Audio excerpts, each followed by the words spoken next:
Chapter 1131. The powerhouses that were able to stand tall in the sealed demon realm for countless years without falling were all renowned powerhouses throughout the ages. There were even some terrifying existences that had followed the demon god to conquer the three realms since the demon realm was established. Even though this place followed the law of the jungle, where the weak were prey to the strong and the strong were respected.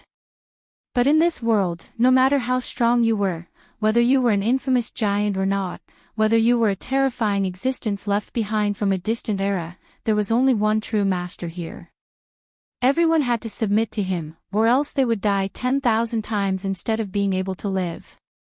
The first master of the demon realm was the demon god knight who created the demon realm. This was an ancient legend. The second was the demon god's son, demon lord Yi. The third was Yi's son, demon lord Yi. The fourth was demon lord Yi's son, demon lord San Yi. Other than the first one who was addressed as the demon god, his descendants were all addressed as demon lord to show their respect to the demon god. There were 3 generations of demon lords in the demon world, and the current one was the demon god's great-grandson, demon lord 3 Knights.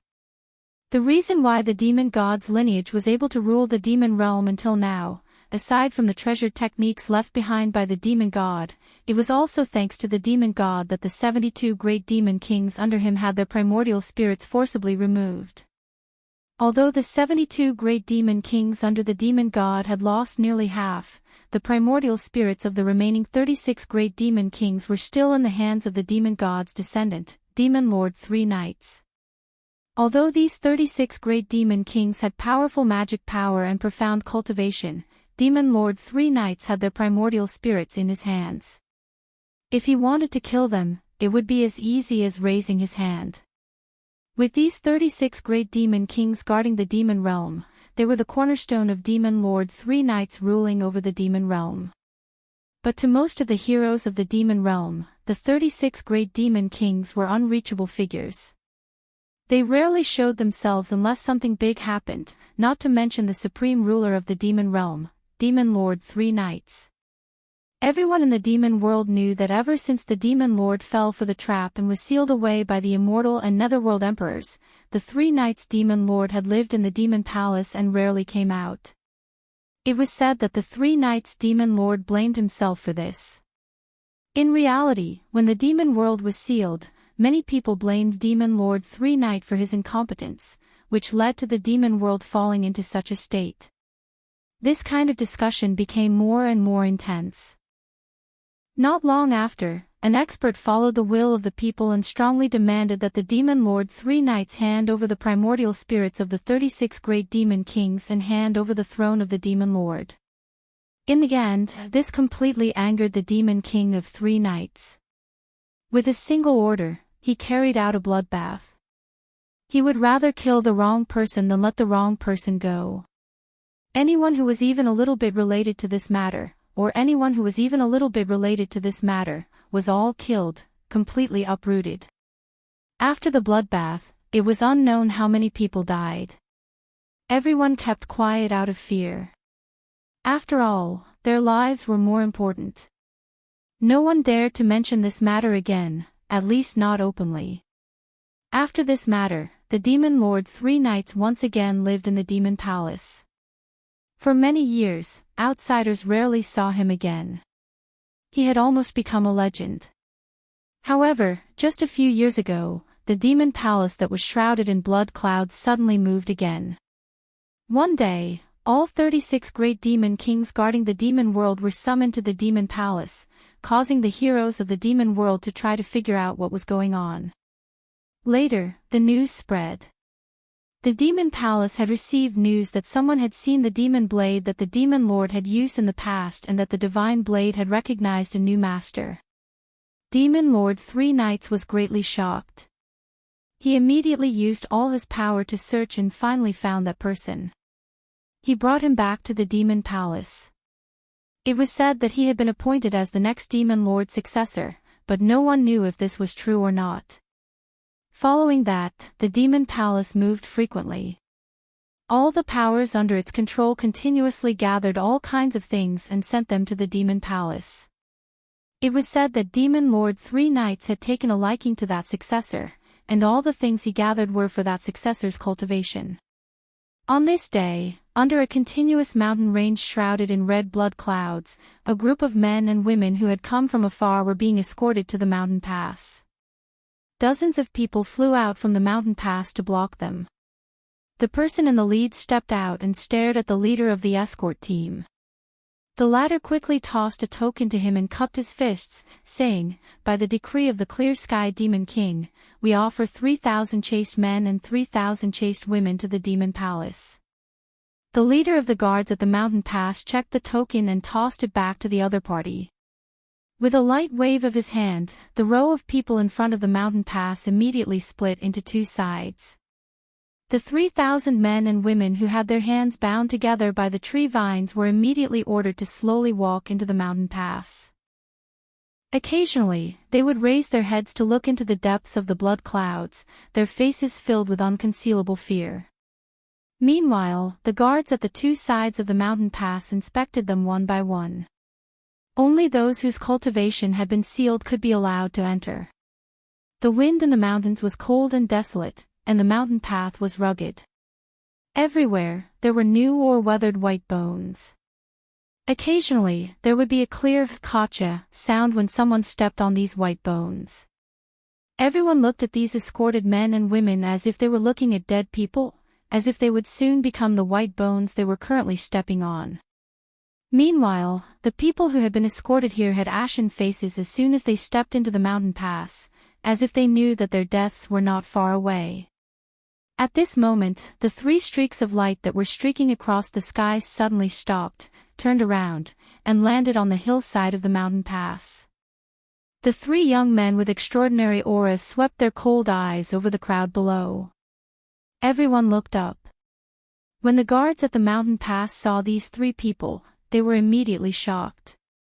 Putting down what they were doing, they knelt down on one knee and said, "Greetings to the three young masters." Another quick-witted person shouted at the people who had been bound together, "Hurry up and kneel down to greet the three young masters."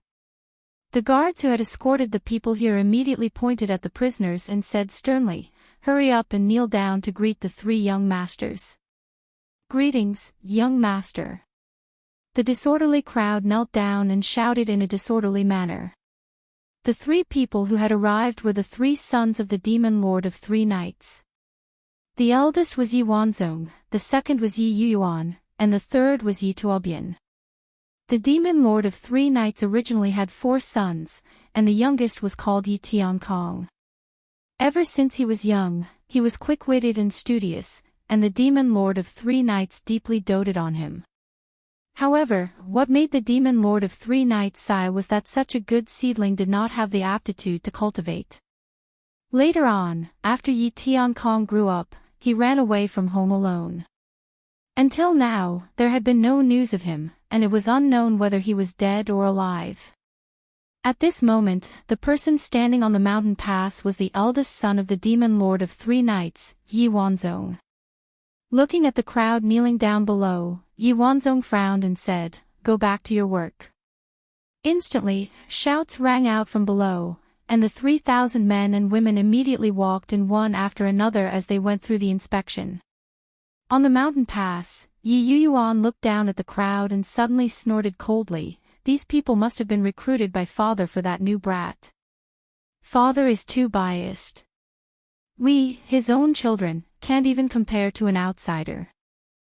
Yi Tuobian looked at his big brother, Yi Wanzong, and said, "The successor of the Demon Lord should have been Big Brother, but father actually stripped Big Brother of his right of inheritance and gave it to an outsider.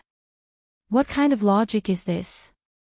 The two brothers spoke one after another, and Yi Wanzong's expression also became increasingly gloomy.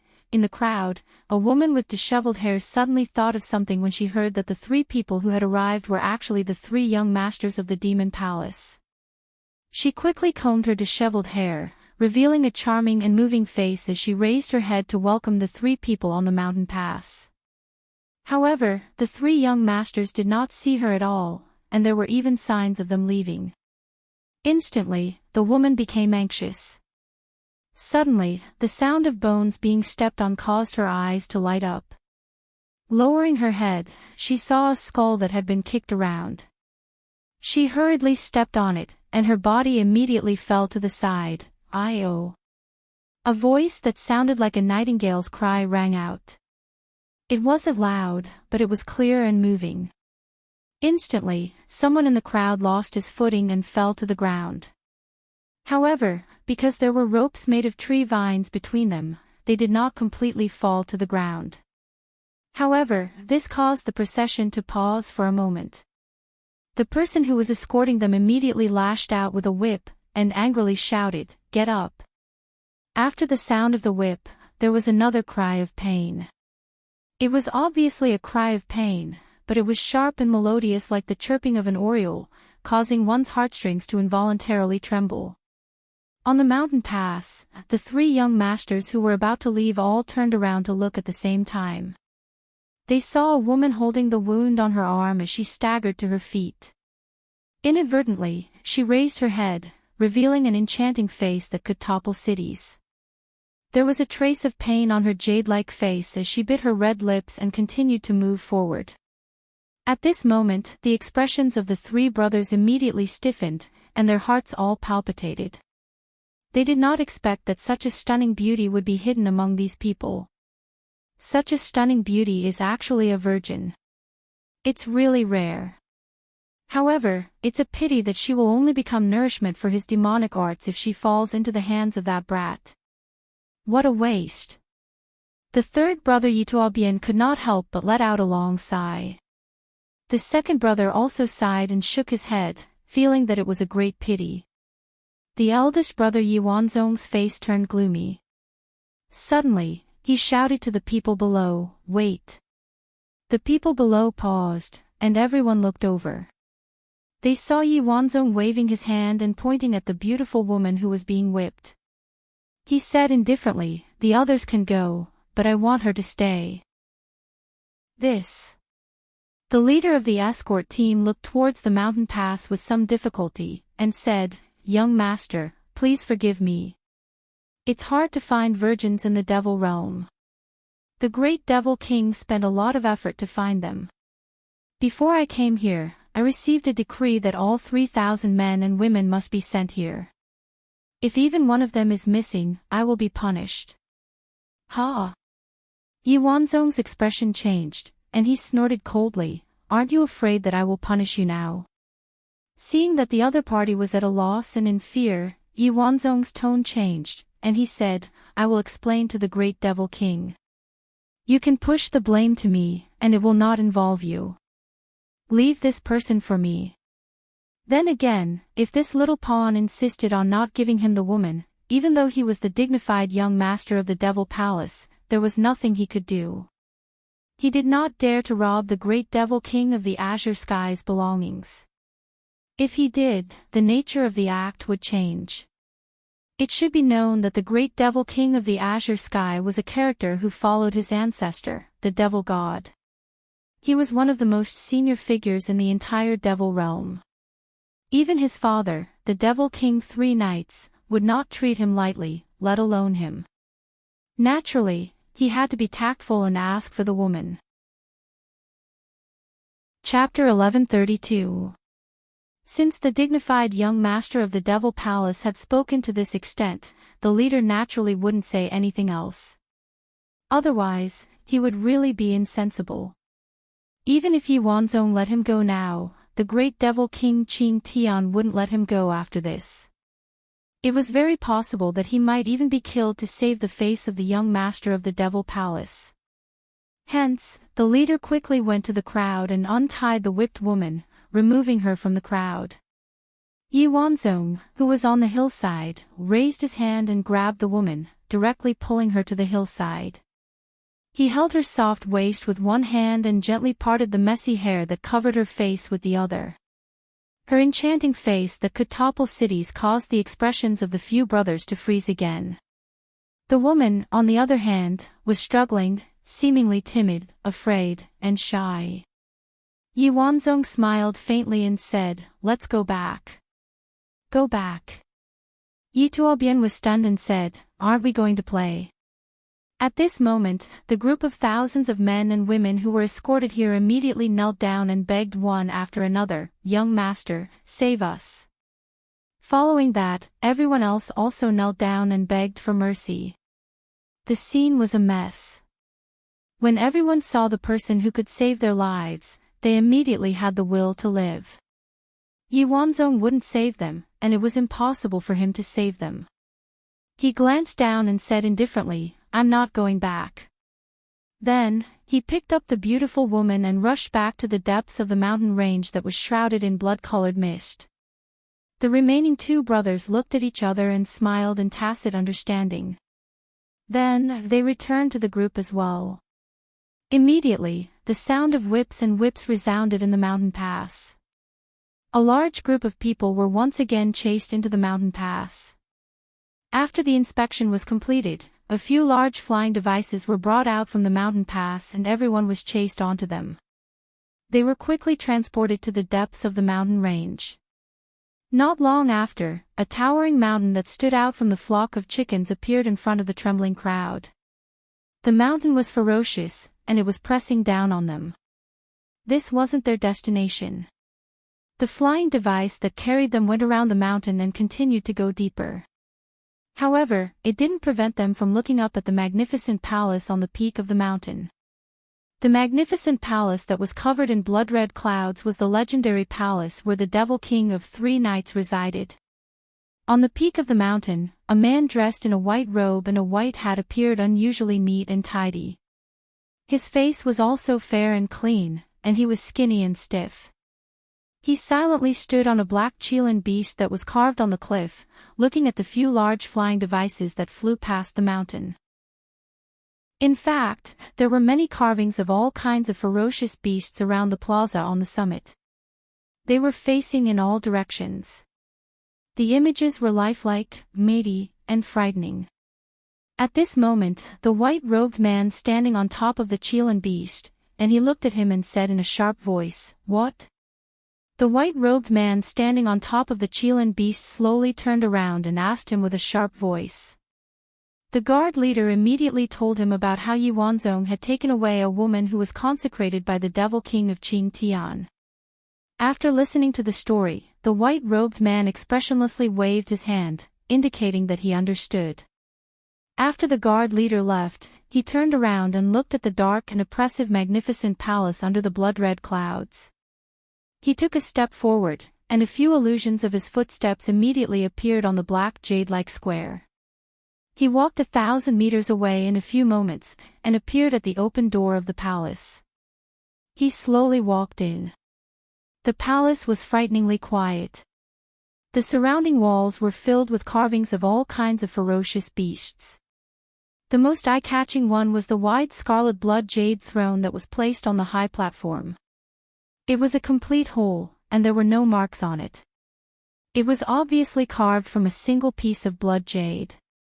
Sitting on it was a well-built man who was not small.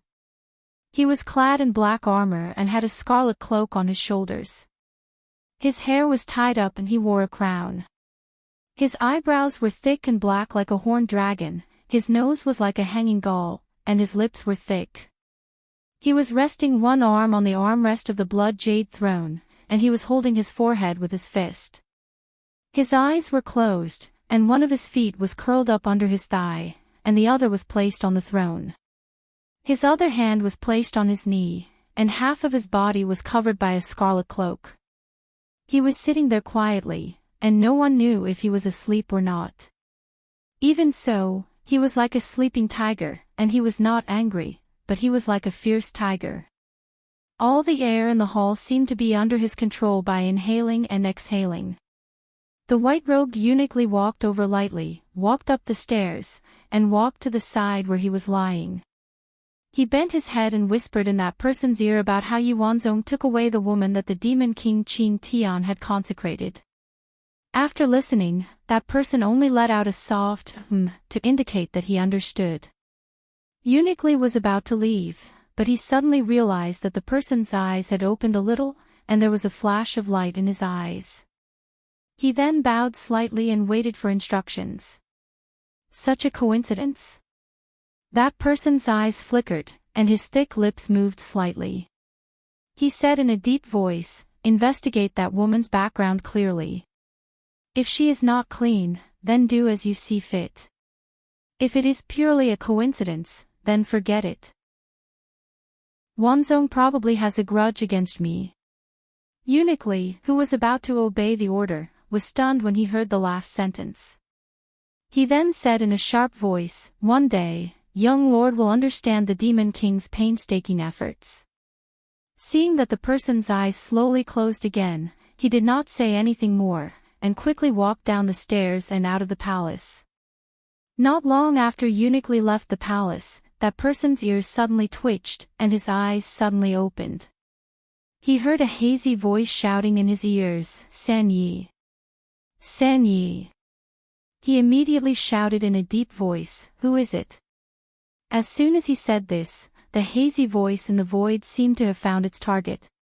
A ball of gentle white light gradually appeared in the void in front of him, and after it seemed to have solidified, it quickly spread out like a ripple. It was like an unfolding picture scroll, and a clear scene appeared in the palace. In the picture scroll, there was a white-clothed, barefooted, and elegant man looking at him. There was also a dignified man dressed in golden robes staring at him without a smile, and his eyes seemed to be filled with vigilance. On the side, there were two people with shocked expressions, and they were also looking at him dumbfoundedly. Their background seemed to be in a mountain valley. On the other side of the picture, when Yu Qianqiu and the others saw the dignified man appear in the picture, they immediately held their breaths and stared with wide eyes. The other person's attire, as well as the unmoving aura of a mountain lying on his side, seemed to pass through the obsidian light mirror and hit them in the face, extremely dignified. Especially the moment his eyes opened, it was even more breathtaking, causing people's minds to tremble. Just based on this unparalleled aura of being above others, decisive in killing, and supremacy, Yu Qianqiu and the Great Bright Will looked at each other in dismay. There was no need to guess, the dignified man in the obsidian light mirror was definitely the legendary Demon King Three Knights. In the mirror, the Demon King Three Knights' expression also froze, as if he had seen something inconceivable. He suddenly stood up with a whoosh, and the scarlet cloak wrapped around his body fluttered behind him. He opened his eyes wide and said, "Bai Qi. Jean Tai. It's the two of you." Bai Qi and Jean Tai looked at each other and cupped their hands, saying, "How have you been, Demon King?" At the side, Yu Qianqiu hurriedly cupped his hands as well. He felt that it was inappropriate to just stand there in front of such a person. The Great Bright Will glanced at him, as if asking why he was joining in the fun. This. Demon King Three Knights stretched out a finger, his eyes filled with bewilderment as he said, "What's going on?" Bai Qi smiled faintly, saying, "Demon King might not know, but the obsidian light mirror in my hand has the ability to peer into yin and yang, and can contact anyone in the three realms at any time. Jean Tai and I haven't seen Demon King for a long time, so we came together to pay our respects. I hope we didn't disturb Demon King." Obsidian light mirror. Demon King Three Knights frowned as he muttered to himself. The surprise on his face gradually disappeared, and he regained his calm. He looked at them and sneered, saying, "You two shameless and despicable fellows, since you want to pay your respects to this monarch, why don't you show your sincerity and open the seal of the demon realm? Come to the demon palace and pay your respects to this monarch." Yu Qianqiu sneaked a glance at the usually fickle and ruthless Jean Tai, and found that he was standing obediently at the side, not making a sound. His expression was slightly nervous, like a mouse seeing a cat. Yu Qianqiu couldn't help but sigh. It seemed that this Demon King Three Knights truly lived up to his reputation. To be able to scare Jean Tai like this, there really was always one thing to conquer another. Before Demon King's anger subsides, Jean Tai and I don't dare to provoke Demon King, so we can only pay our respects from 2 realms away. Bai Qi said sincerely, "When Demon King's anger subsides, the 2 of us will personally go to the Demon Palace to apologize to Demon King." Good. You really are out of control, daring to flirt with this monarch. Hearing this, Demon King Three Knights flew into a rage. He didn't believe that Bai Qi and Jean Tai would personally come to the Demon Palace to apologize. If this wasn't flirting, then what was? However, he couldn't do anything to these two, so he pointed at them and angrily shouted, "Two arrogant villains, you are only two dogs that this monarch supported to watch over the immortal world and underworld. If it wasn't for this monarch, how could the two of you sit on the thrones of the immortal emperor and underworld emperor? Two ingrates, I raised you up, but now you're biting back at your master. Just you wait, when the day I leave, I'll make your lives worse than death, and you'll be tortured for all eternity." Yu Qianqiu and Deming Luan were secretly shocked. Many people in the immortal and underworld thought of Bai Qi and Jean Tai as heroes who fought against the demonic Tao, but hearing Demon King Three Knights' words, Bai Qi and Jean Tai were actually supported by Demon King Three Knights. No wonder when the previous immortal emperor and underworld emperor died in battle, these two appeared out of nowhere and swept through the immortal and underworld realms, leading everyone to defeat the demonic Tao several times. In the end, they naturally ascended to the immortal emperor and underworld emperor's thrones. So there was a huge secret behind this, and Demon King Three Knights purposely supported them. Damn it! Knowing such a big secret, these two wouldn't kill them to silence them, right? Yu Qianqiu looked at Bai Qi and Jean Tai warily, already prepared to leave at any time. Deming Luan also looked at the two nervously. Bai Qi and Jean Tai's expressions changed greatly. They didn't think that Demon King Three Knights would misunderstand Bai Qi's words, thinking that he was teasing him and actually revealed the secret. As a result, the two of them really regretted bringing these two people with them. Chapter 1133. However, what was done could not be undone. There was no way to take back his words. Bai Qi gritted his teeth and said, "Demon Monarch, you misunderstand. We didn't want to do that back then, but we were forced to do it." Yu Qianqiu, Deming Luan, and Jean Tai all held their breaths in concentration. They had already vaguely guessed who he was going to implicate. Force. Demon King Three Knights laughed maniacally, pointing at the two and shouting, "Speak. I'd like to see who's scheming against me." From his tone, it was clear that he didn't believe Bai Qi's words. He was waiting for Bai Qi to say who it was to expose his lies and then humiliate him. This was the only way. The two were communicating across two realms, so there was no other way but to humiliate each other. Demon Monarch, you might not know, but in the ancient forest of the immortal realm, there is a wood spirit with profound cultivation. Before Bai Qi finished speaking, Demon Monarch Three Knights' expression changed as if he had thought of something. His sharp gaze interrupted, "Mu Yuanzi of the Woodkiller Sea. Are you talking about him?" "Ah." Bai Qi stilled. Even Jean Tai didn't know Old Man Mu's name and residence. He didn't think that Demon Monarch Three Knights would be able to identify the other's origins. Bai Qi couldn't help but mess up his plans. He was afraid that the two had a close relationship and wouldn't be able to fool him. But when he thought about it, he decided that he might as well be ruthless. Only when the three realms became more chaotic would Demon Monarch Three Knights have more use for them. Otherwise, Demon Monarch Three Knights would be able to do something like cooking all the hares. He said decisively, "Demon Monarch, please understand.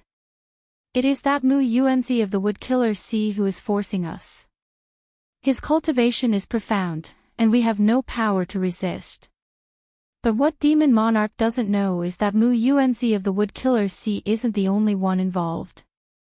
There are also a bunch of old fellows from the Netherworld Spirit Office fanning the flames. Otherwise, Demon Monarch, with just the two of us, how would we dare to become enemies with the entire Devil Path?" Jean Tai exclaimed in his heart, "Wonderful. The Netherworld Immortal Mansion, Old Man Mu, and the Devil Path. If these three parties were to fight against each other, there would be a greater chance of fishing in troubled waters." Yu Qianqiu's heart skipped a beat. He thought to himself that they were indeed ruthless. It was clear that they were either succeeding or dying for a righteous cause. Even if they didn't have a good ending, they would drag the whole world down with them. But what puzzled Yu Qianqiu was the Demon King 3 Knights so gullible? Once Demon Lord 3 Knights came out, he would be able to tell the truth with a single check. How could he be fooled? What he didn't know was that those who could reach the pinnacle had all gambled. There weren't many good things waiting for you to do in the world. Bai Qi and Jin Tai had gambled to success in the past, and Yu Qianqiu himself had gambled countless times. A commoner gambled a little, while a big shot gambled a lot. It was difficult for a person who was afraid of everything to achieve great things.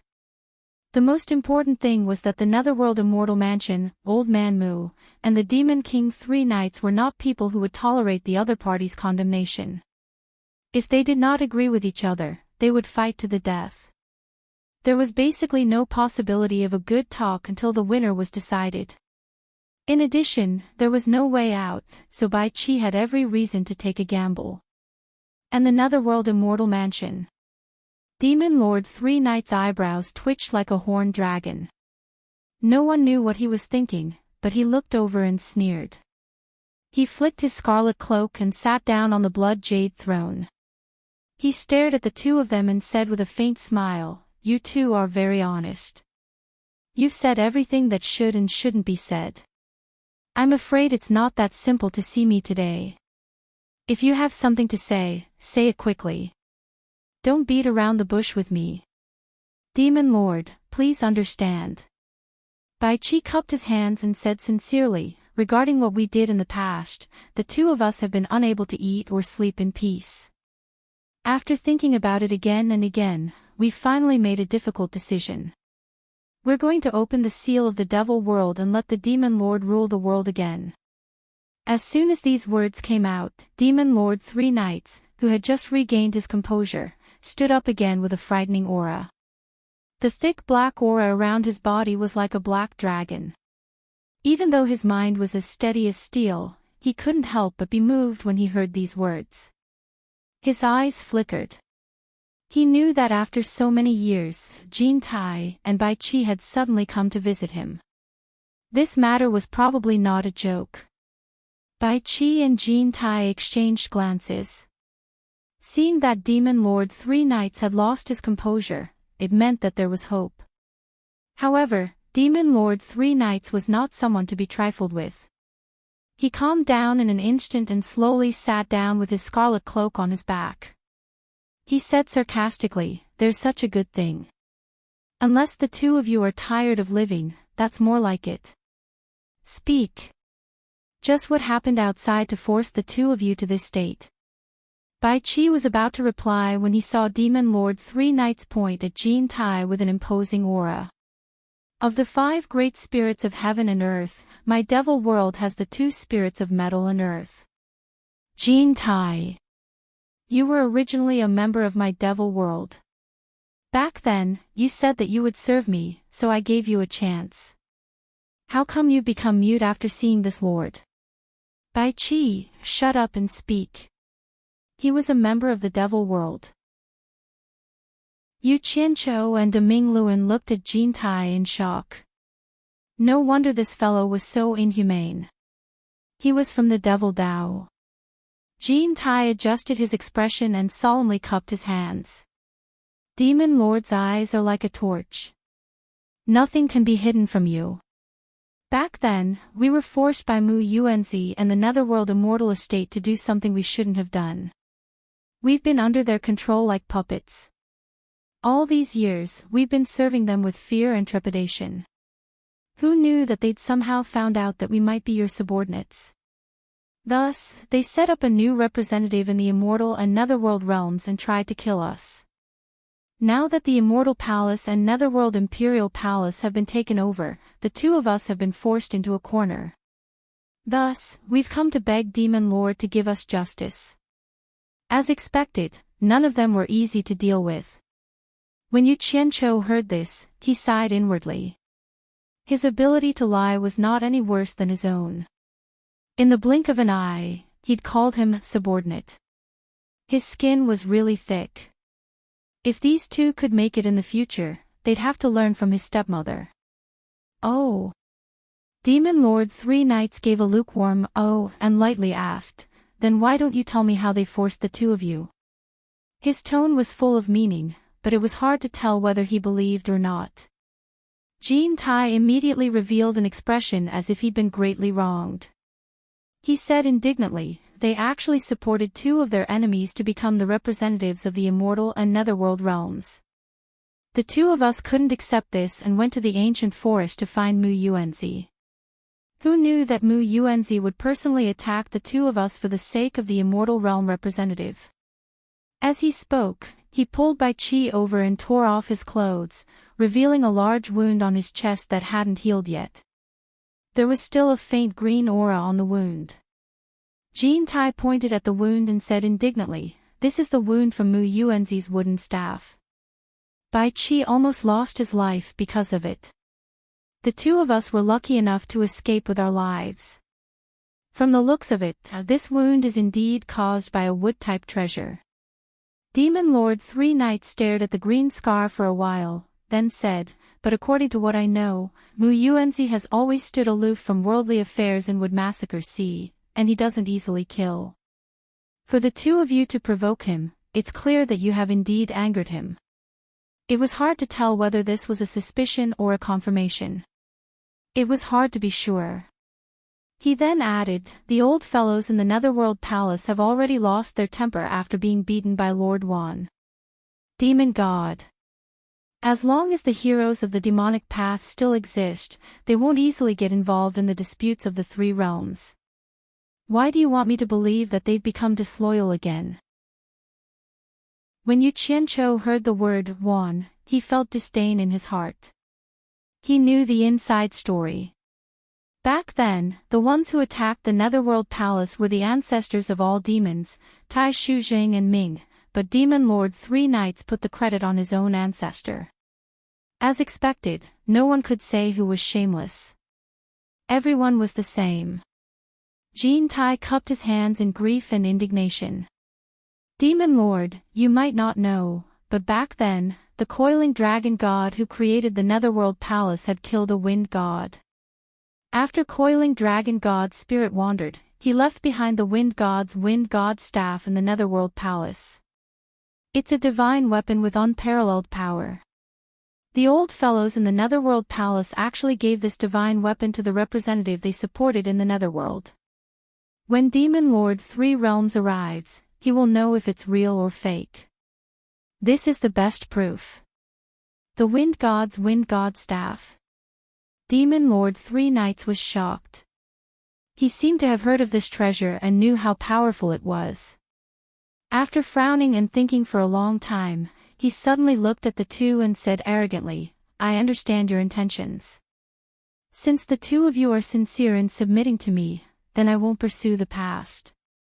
The two of you, quickly go open the 74 demon paths of the immortal realm, netherworld realm, and human realm. When the heroes of the demon realm return to the three realms, I will definitely avenge you." Before they even begged, the other party made a promise so easily. No matter how they listened, it made them feel uneasy. When Yu Qianqiu heard this, he was instantly happy. He looked at the two acting. As expected, Jean Tai and Bai Qi's expressions became a little uncomfortable. They stuttered and didn't reply for a long time. "What?" Demon Lord Three Knights' tiger eyes suddenly widened. He snorted coldly, "Could it be that you still want to discuss some conditions with me?" With one sentence, he shut their mouths. However, when he came out, the two of them wouldn't dare to mention it even if they had 100 guts. The two of them didn't doubt that the moment Demon Lord Three Knights stepped out of the demon realm, they would be the first to be slaughtered. They probably wouldn't be able to see the matter of revenge. Jean Tai looked at Bai Qi. Bai Qi used the opportunity to straighten his clothes to organize his thoughts. Then, he bowed and said, "Demon Lord is wise. Back then, the two of us did something we shouldn't have done. We have always been fearful of Demon Lord's might and lived in constant fear. Now that we have no other choice, in order to save our lives, we are trembling with fear and seek an audience with Demon Lord. It's not that the two of us are greedy, but that the two of us really want to continue managing the Immortal Realm and Netherworld Realm for Demon Lord. We want to complete Demon Lord's unfinished business in order to redeem ourselves. Please, Demon Lord, give the two of us another chance. Chapter 1134. As the saying goes, the onlooker sees the game more clearly than the person involved. What does it mean to be able to summon clouds with one turn of the hand and rain with another? Yu Qianzhou couldn't help but admire this Demon King 3 nights. As expected, he lived up to his reputation.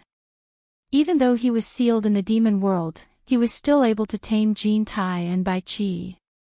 These two fellows, who originally wanted to bargain, could no longer see the confidence they had in their hands. The faint scholarly smile on Bai Qi's face disappeared. No matter how luxurious Jin Tai's clothes were, it was all fake.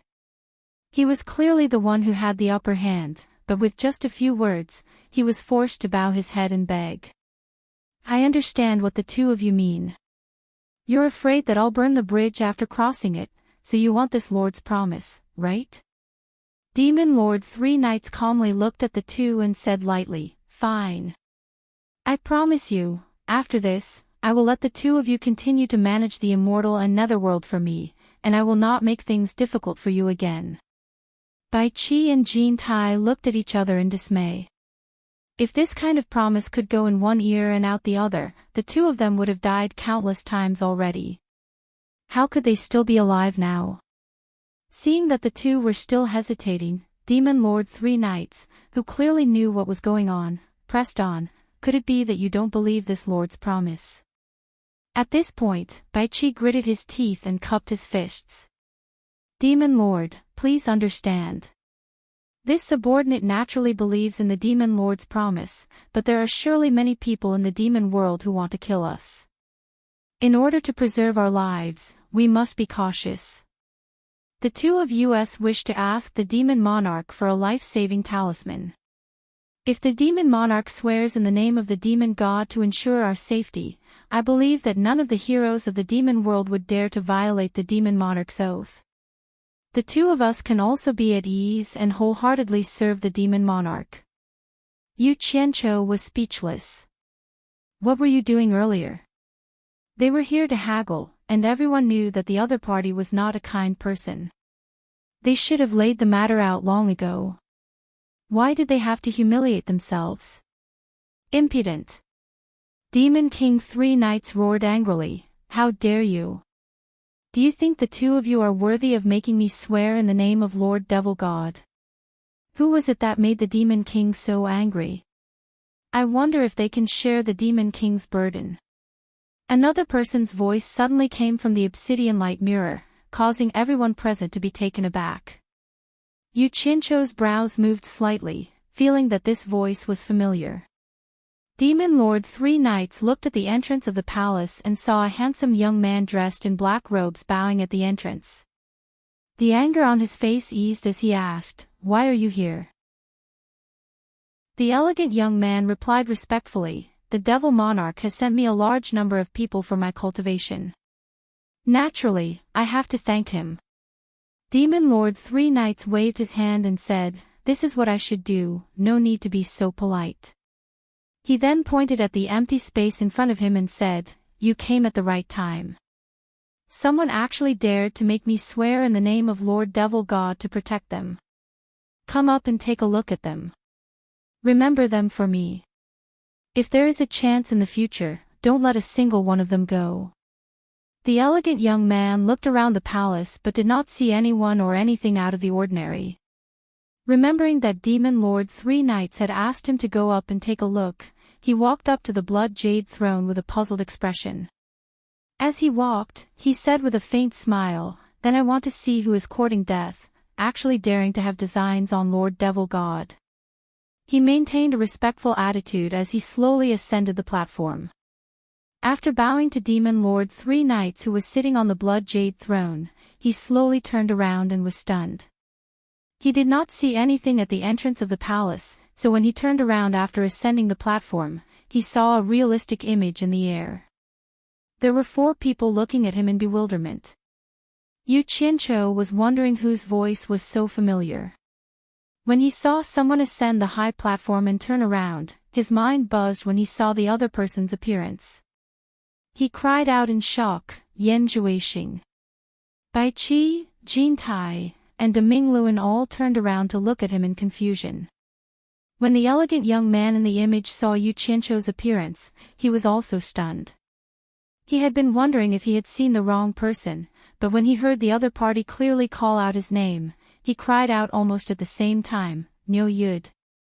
Bai Qi and De Mingluan both knew that Niu Yud was Yu Qianqiu, but Jin Tai had always thought that Yu Qianqiu was Niu Yud. However, this did not affect the three's judgment.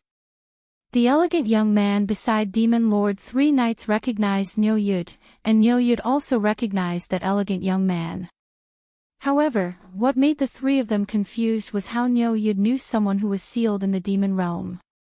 Furthermore, it was obvious that he knew someone who was close to the Demon Lord Three Knights. This was simply too inconceivable. How could someone who was separated by 2 realms know each other? Let alone them, even Demon Lord Three Knights was stunned. He pointed at Yu Qianqiu and asked Yan Zhuixing, "You know him?" "Niu Yud. Of course I know him. Even if he turned to dust, I would still recognize him." The elegant young man stared at Yu Qianqiu with a twisted expression and sneered, "To be more precise, he is the Yu Qianqiu that I told Demon Lord about. He is that despicable, shameless, lowly, and unscrupulous Yu Qianqiu that forced me to my death. He is that Yu Qianqiu that plays tricks and doesn't dare to show his face. How could I not know him? I know him too well." Back then, Yan Zhuixing was forced into the demon realm by Yu Qianqiu in the Thousandly Lake under Demon Realm's Obedient Island. When he first arrived in the demon realm, he had indeed suffered a lot. Not to mention the fact that he was unfamiliar with the place, perhaps because of his character, he couldn't meet a good person, so he could only fight with his life on the line. Those who hadn't seen it would never be able to imagine how miserable he was. When he was in desperate straits, he had mentioned to his opponents that he was the successor of the Demon Realm's Demon Lord. However, they could tell that he was an idiot who knew nothing about the Demon Realm. He didn't even know where the Demon Palace was, yet he dared to lie. Only a ghost would believe that he was from the Demon Palace. Naturally, they would kill him and steal his treasures. However, Yan Zhuixing relied on the Demon Blade's divine ability to protect his master. It could be said that he had escaped from death every time. However, every time he suffered, he would curse Yu Qianqiu in his heart. If Yu Qianqiu knew about this, he would definitely understand why he was always met with misfortune in the celestial realm. Fortunately, when Yan Zhuixing was besieged by a large group of people, he met someone who knew his stuff. He could tell that the cultivation technique he used was the orthodox Great Fiend Celestial technique of the Devil Palace's Fiend Celestial lineage. After the news was reported, it alarmed a demon king who had followed the demon god to conquer the 3 realms. When she arrived, she immediately saw that the treasure in Yan Zhuixing's hands was the demon god's divine weapon and demon blade. She was immediately shocked. Others didn't know about the demon blade, but as the demon god's close subject, she knew. Even the current demon king Three Knights couldn't easily control the demon blade. This was because the demon blade had a demon spirit. Unless one was recognized by the demon god, it was impossible for the demon blade to recognize him as its master. In addition, although the demon god technique wasn't very good, it was very authentic.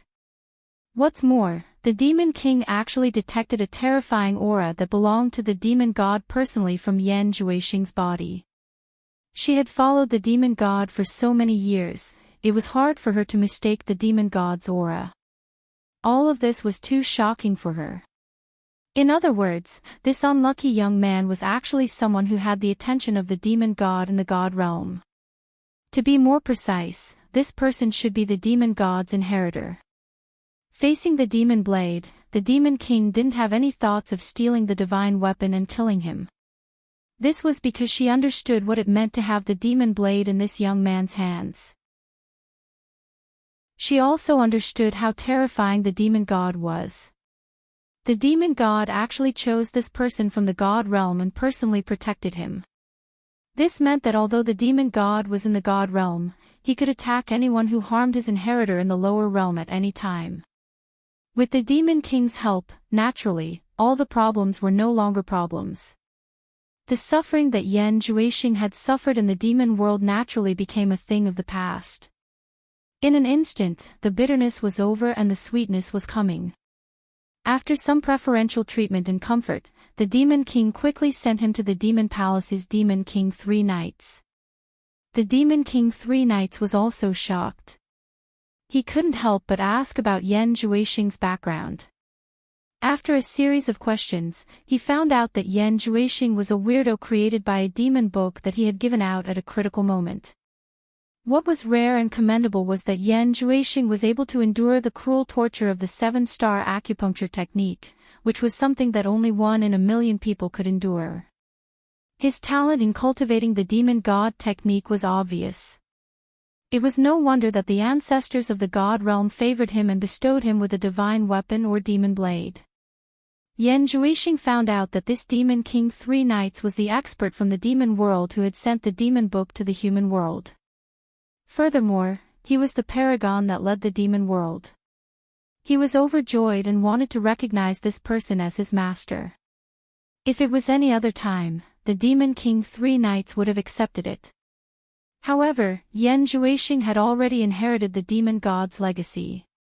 How would he dare to accept this disciple? The ancestors of the demon god were watching from the unseen world. Furthermore, the demon god's seniority was even higher than his, so he explained the reason to Yan Juexing. Yan Juexing didn't even dream that he would become the direct disciple of the famous demon god that he had never seen before in the blink of an eye. He really wondered if he was dreaming. What was even more unexpected was that the 3 Knights Demon Lord gathered the 36 great demon kings under him and held a closed-door meeting to discuss the matter of abdicating his position to Yan Juexing. The old men who had followed the demon god all those years ago also unanimously agreed. Yan Juexing was obviously happy to have such a good thing happen, but he wasn't an idiot. He didn't let his happiness get to his head. He naturally understood that it was a joke for an outsider with no foundation and shallow cultivation to suddenly jump out and want to lead the demon world. They were only doing it because of the demon god that he didn't know existed. To be honest, he had never seen the demon god before, so he didn't have any confidence. Furthermore, the hardships he had experienced in the demon world made him deeply understand the cruelty of the demon world. How could it be safer than leaning on a tree that could shelter him from the wind and rain? Thus, he tried his best to refuse and supported the Demon King 3 Knights with abnormal firmness. If he didn't accept, everyone had no choice. In the end, the Demon King 3 Knights suggested that Yan Juexing be the next Demon King successor. Furthermore, if Yan Juexing wanted to, he could ascend to the throne and lead the demon world at any time. Chapter 1135. After that, 3 Knights Demon Monarch could be said to have greatly supported Yan Juexing. He ordered the entire demon realm to search for the materials that Yan Juexing needed to cultivate his demonic arts, pushing Yan Juexing's cultivation to rise rapidly. In a short few years, Yan Juexing's cultivation had risen to the late stage of Demon General. At this threshold, the momentum of his cultivation was gradually curbed, unable to break through.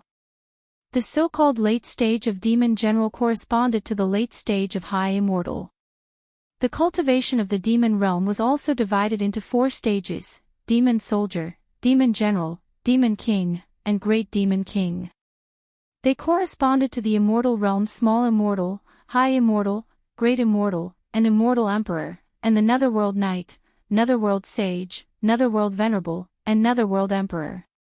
Because of this, there was the scene of enemies on a narrow road in the obsidian underworld light mirror. The two enemies could be said to have their own destinies.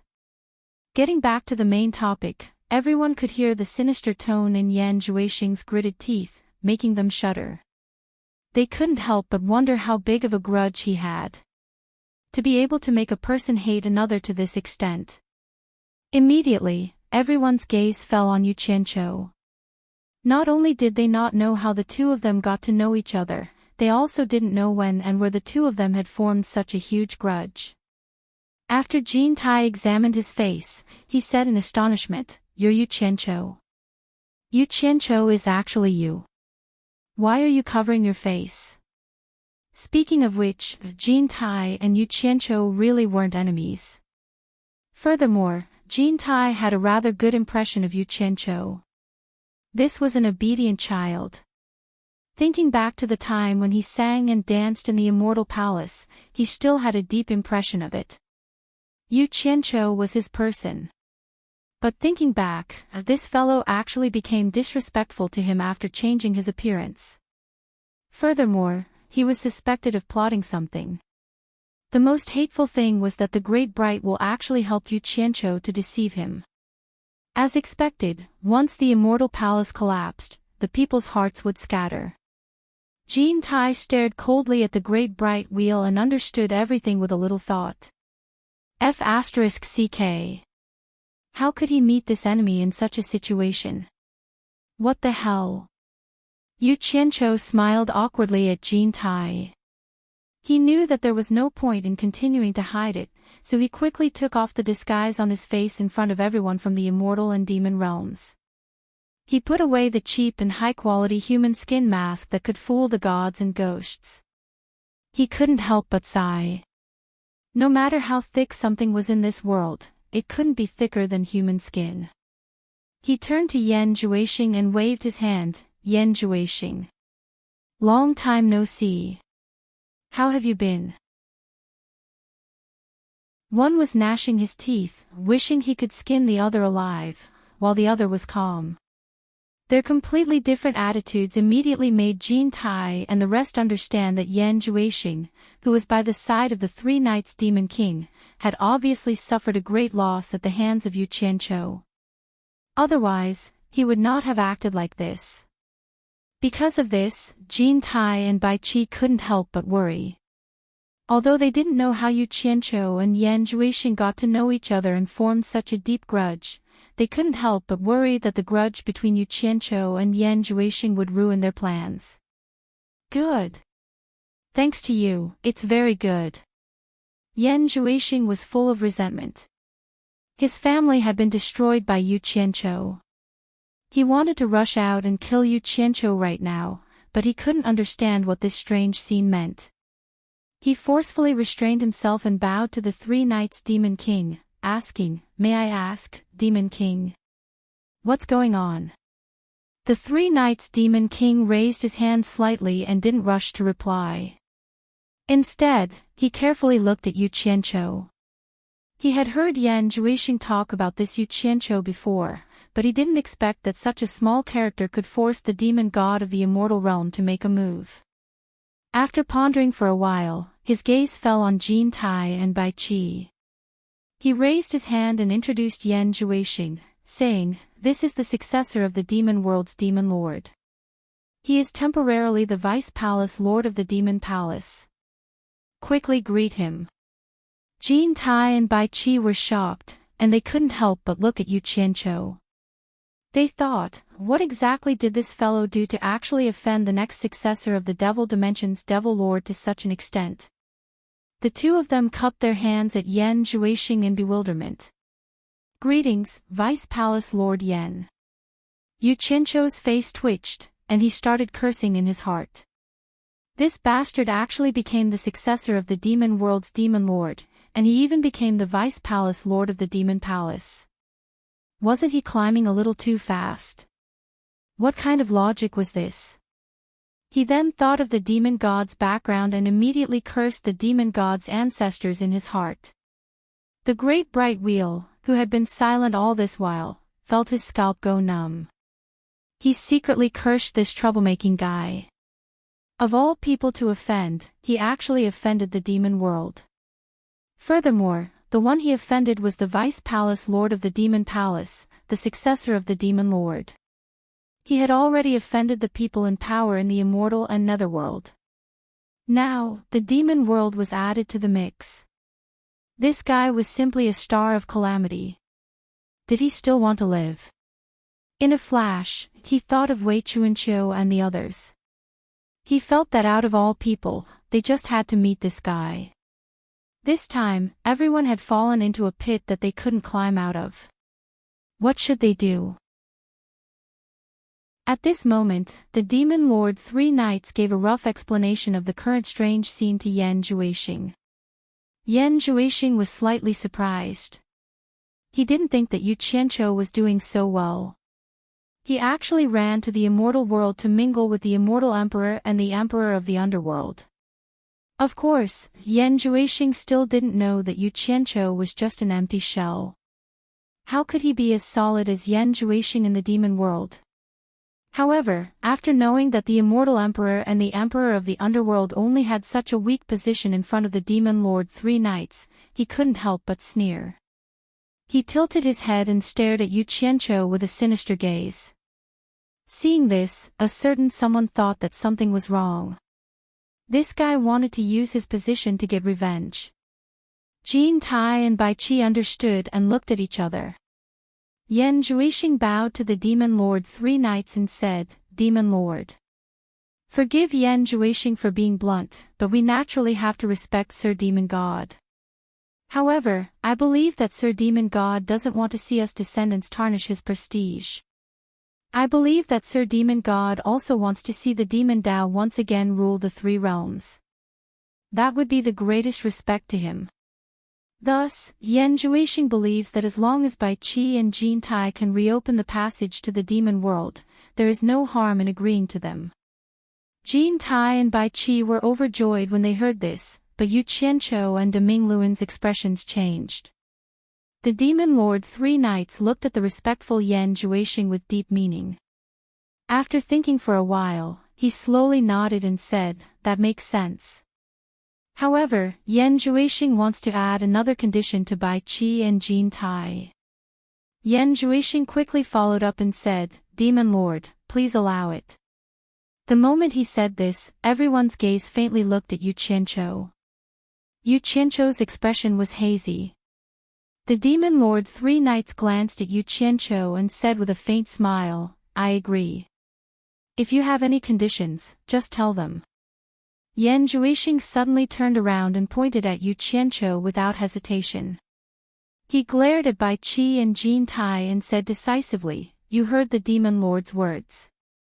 I want you to capture this thief alive as a greeting gift." As expected, Yu Qianqiu immediately stomped his feet and scolded, "Bastard. Laozi knew you were going to use your position to take revenge. It's not that easy to kill Laozi. Just you wait. If I can take care of you in the past, I can still take care of you in the future."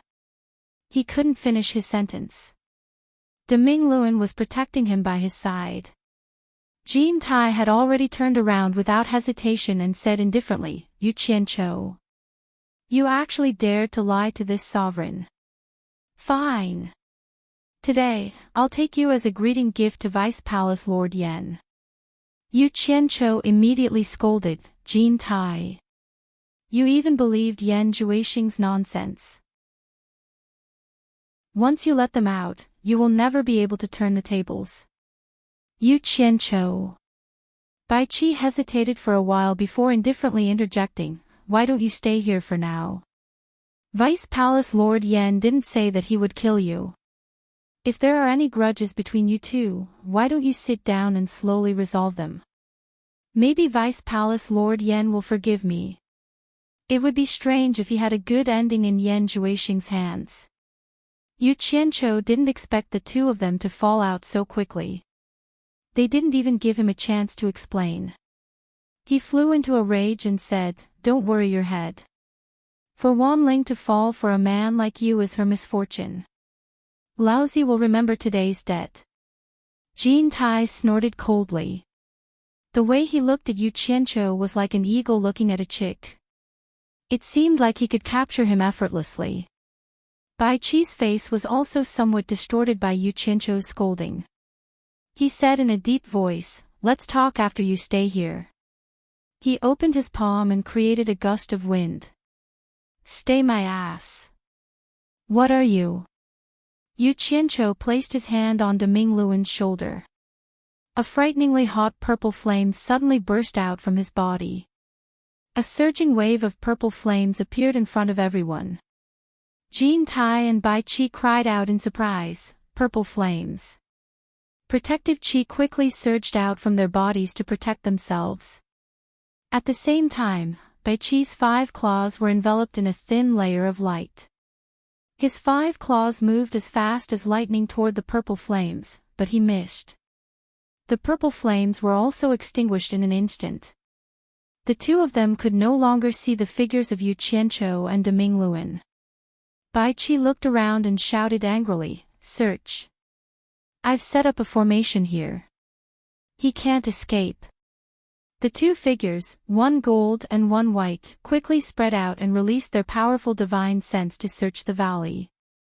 The demon monarch 3 knights in the obsidian light mirror slowly stood up. He crossed his arms and muttered, "He can actually control the purple flames. How rare." He turned back to look at Yan Juexing, who was staring fixedly at the void mirror. Not long after, Jean Tai and Bai Qi returned with gloomy expressions. They didn't need to guess to know that Yu Qianqiu had escaped. Yan Juexing asked sternly, "Where is he? Where did he go? Capture him for me. I want him alive." The two of them had unsightly expressions. They didn't expect Yu Qianqiu to be able to escape right under their noses. For a moment, they didn't know how to reply. Bai Qi was even in a daze. He thought back to what the underworld saintess had said in the Nether Royal Palace. She had always been expressing goodwill to Yu Qianqiu, but now... He couldn't help but wonder if he had missed something with his actions just now. Demon Monarch 3 knights loosened his arms and lightly patted Yan Juexing's shoulder. Yan Juexing immediately realized that he had lost his composure. He restrained his emotions and respectfully stood to the side. Demon Monarch 3 knights turned around and looked at the two of them in the mirror with a dignified expression. He said with an imposing manner, "I swear in the name of Lord Demon God that as long as the two of you open the sealed passage to the demonic world, this lord will agree to your conditions." Chapter 1136. The two, who thought that the matter was over, couldn't help but be overjoyed when they heard this. They bowed and said, "Thank you, Demon Monarch, for your help." To open the seal of the demon world, both sides should have agreed on a time and place to open the passage to the demon world first. However, the current situation was not up to Jean Tai and Bai Qi to decide. Furthermore, Yu Qianqiu had already escaped, so they were afraid that this secret would be leaked. Thus, the two decided to contact Demon Monarch 3 knights after confirming the location.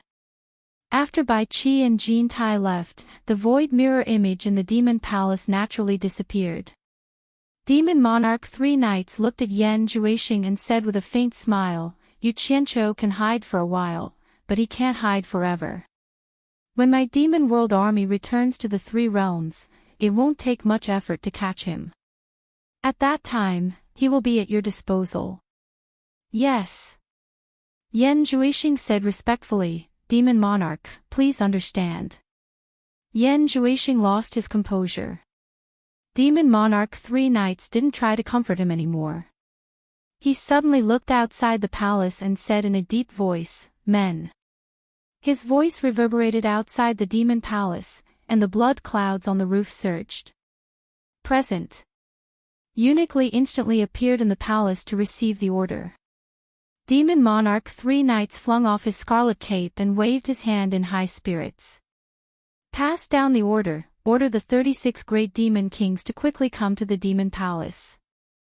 We have important matters to discuss. Yes.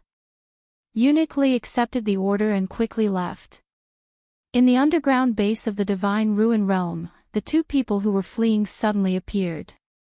Deming Luan looked around and couldn't help but pat his chest in relief. That was close. That was close. Yu Qianqiu, on the other hand, had a gloomy expression on his face. With his hands clasped behind his back, he walked in circles with his head lowered. No one knew what he was thinking. When the people around him saluted him, he simply waved his hand to dismiss them. Seeing his absent-minded appearance, Deming Luan couldn't help but frown. When did you offend the demon world's vice palace master? He couldn't help but complain in his tone.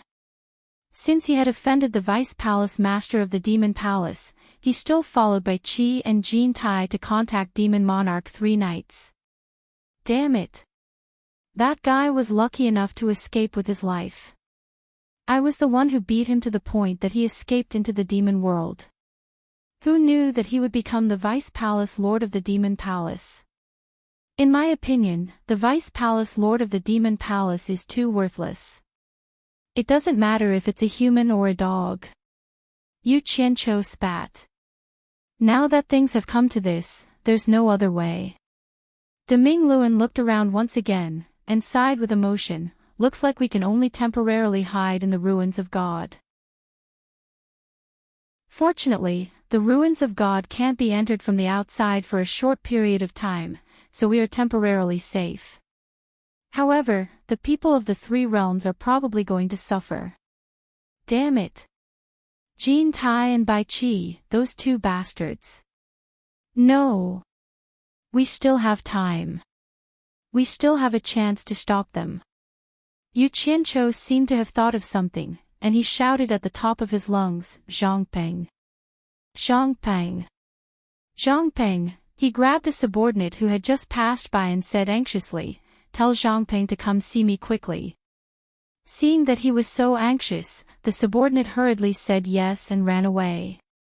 With him shouting at the top of his lungs, Wei Chuanqiu and Yunping quickly flashed out from the passageway in the depths of the base. Wei Chuanqiu opened his mouth and scolded, "What are you shouting for? Are you in a hurry to reincarnate?"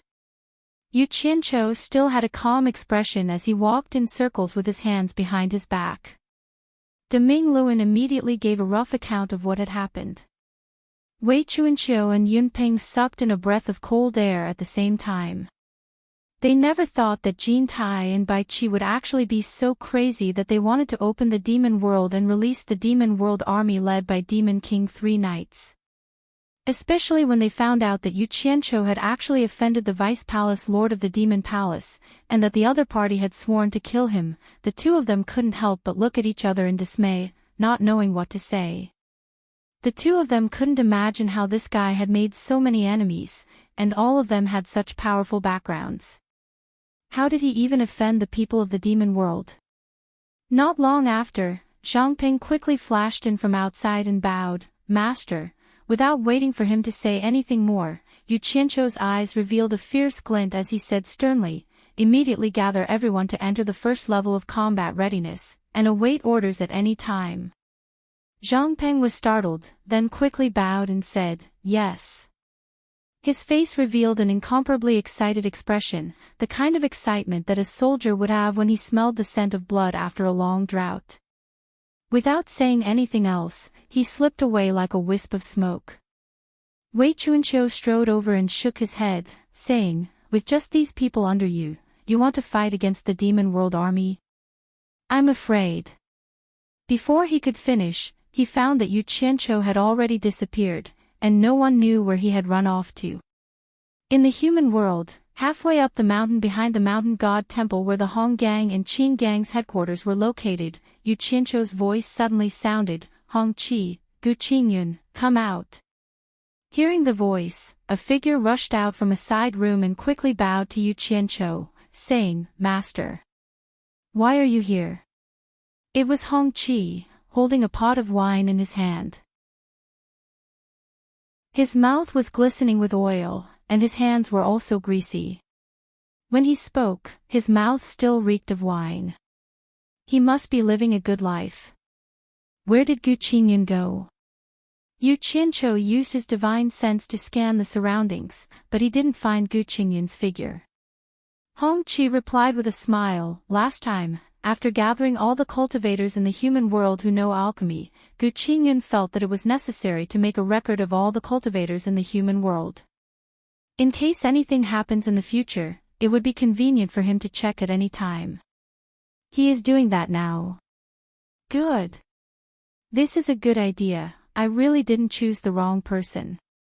Halfway through his praise, Yu Qianchou noticed Hong Qi's image. His eyes widened, and he kicked Hong Qi. Exasperated that Hong Qi didn't meet his expectations, he poked his head and scolded, "Eat. You only know how to eat, you good for nothing. There will be a time when you can't eat anymore. Learn more from Gu Qingyun." Hong Qi hurriedly took a few steps back, flung the wine pot in his hand, and rubbed his aching head. He smiled obsequiously and said, "Master. Is there something you need from us?" Yu Qianchou was in a hurry and didn't have time to scold him. His face darkened, and he said with an ominous glint in his eyes, "Send a message to Gu Qingyun.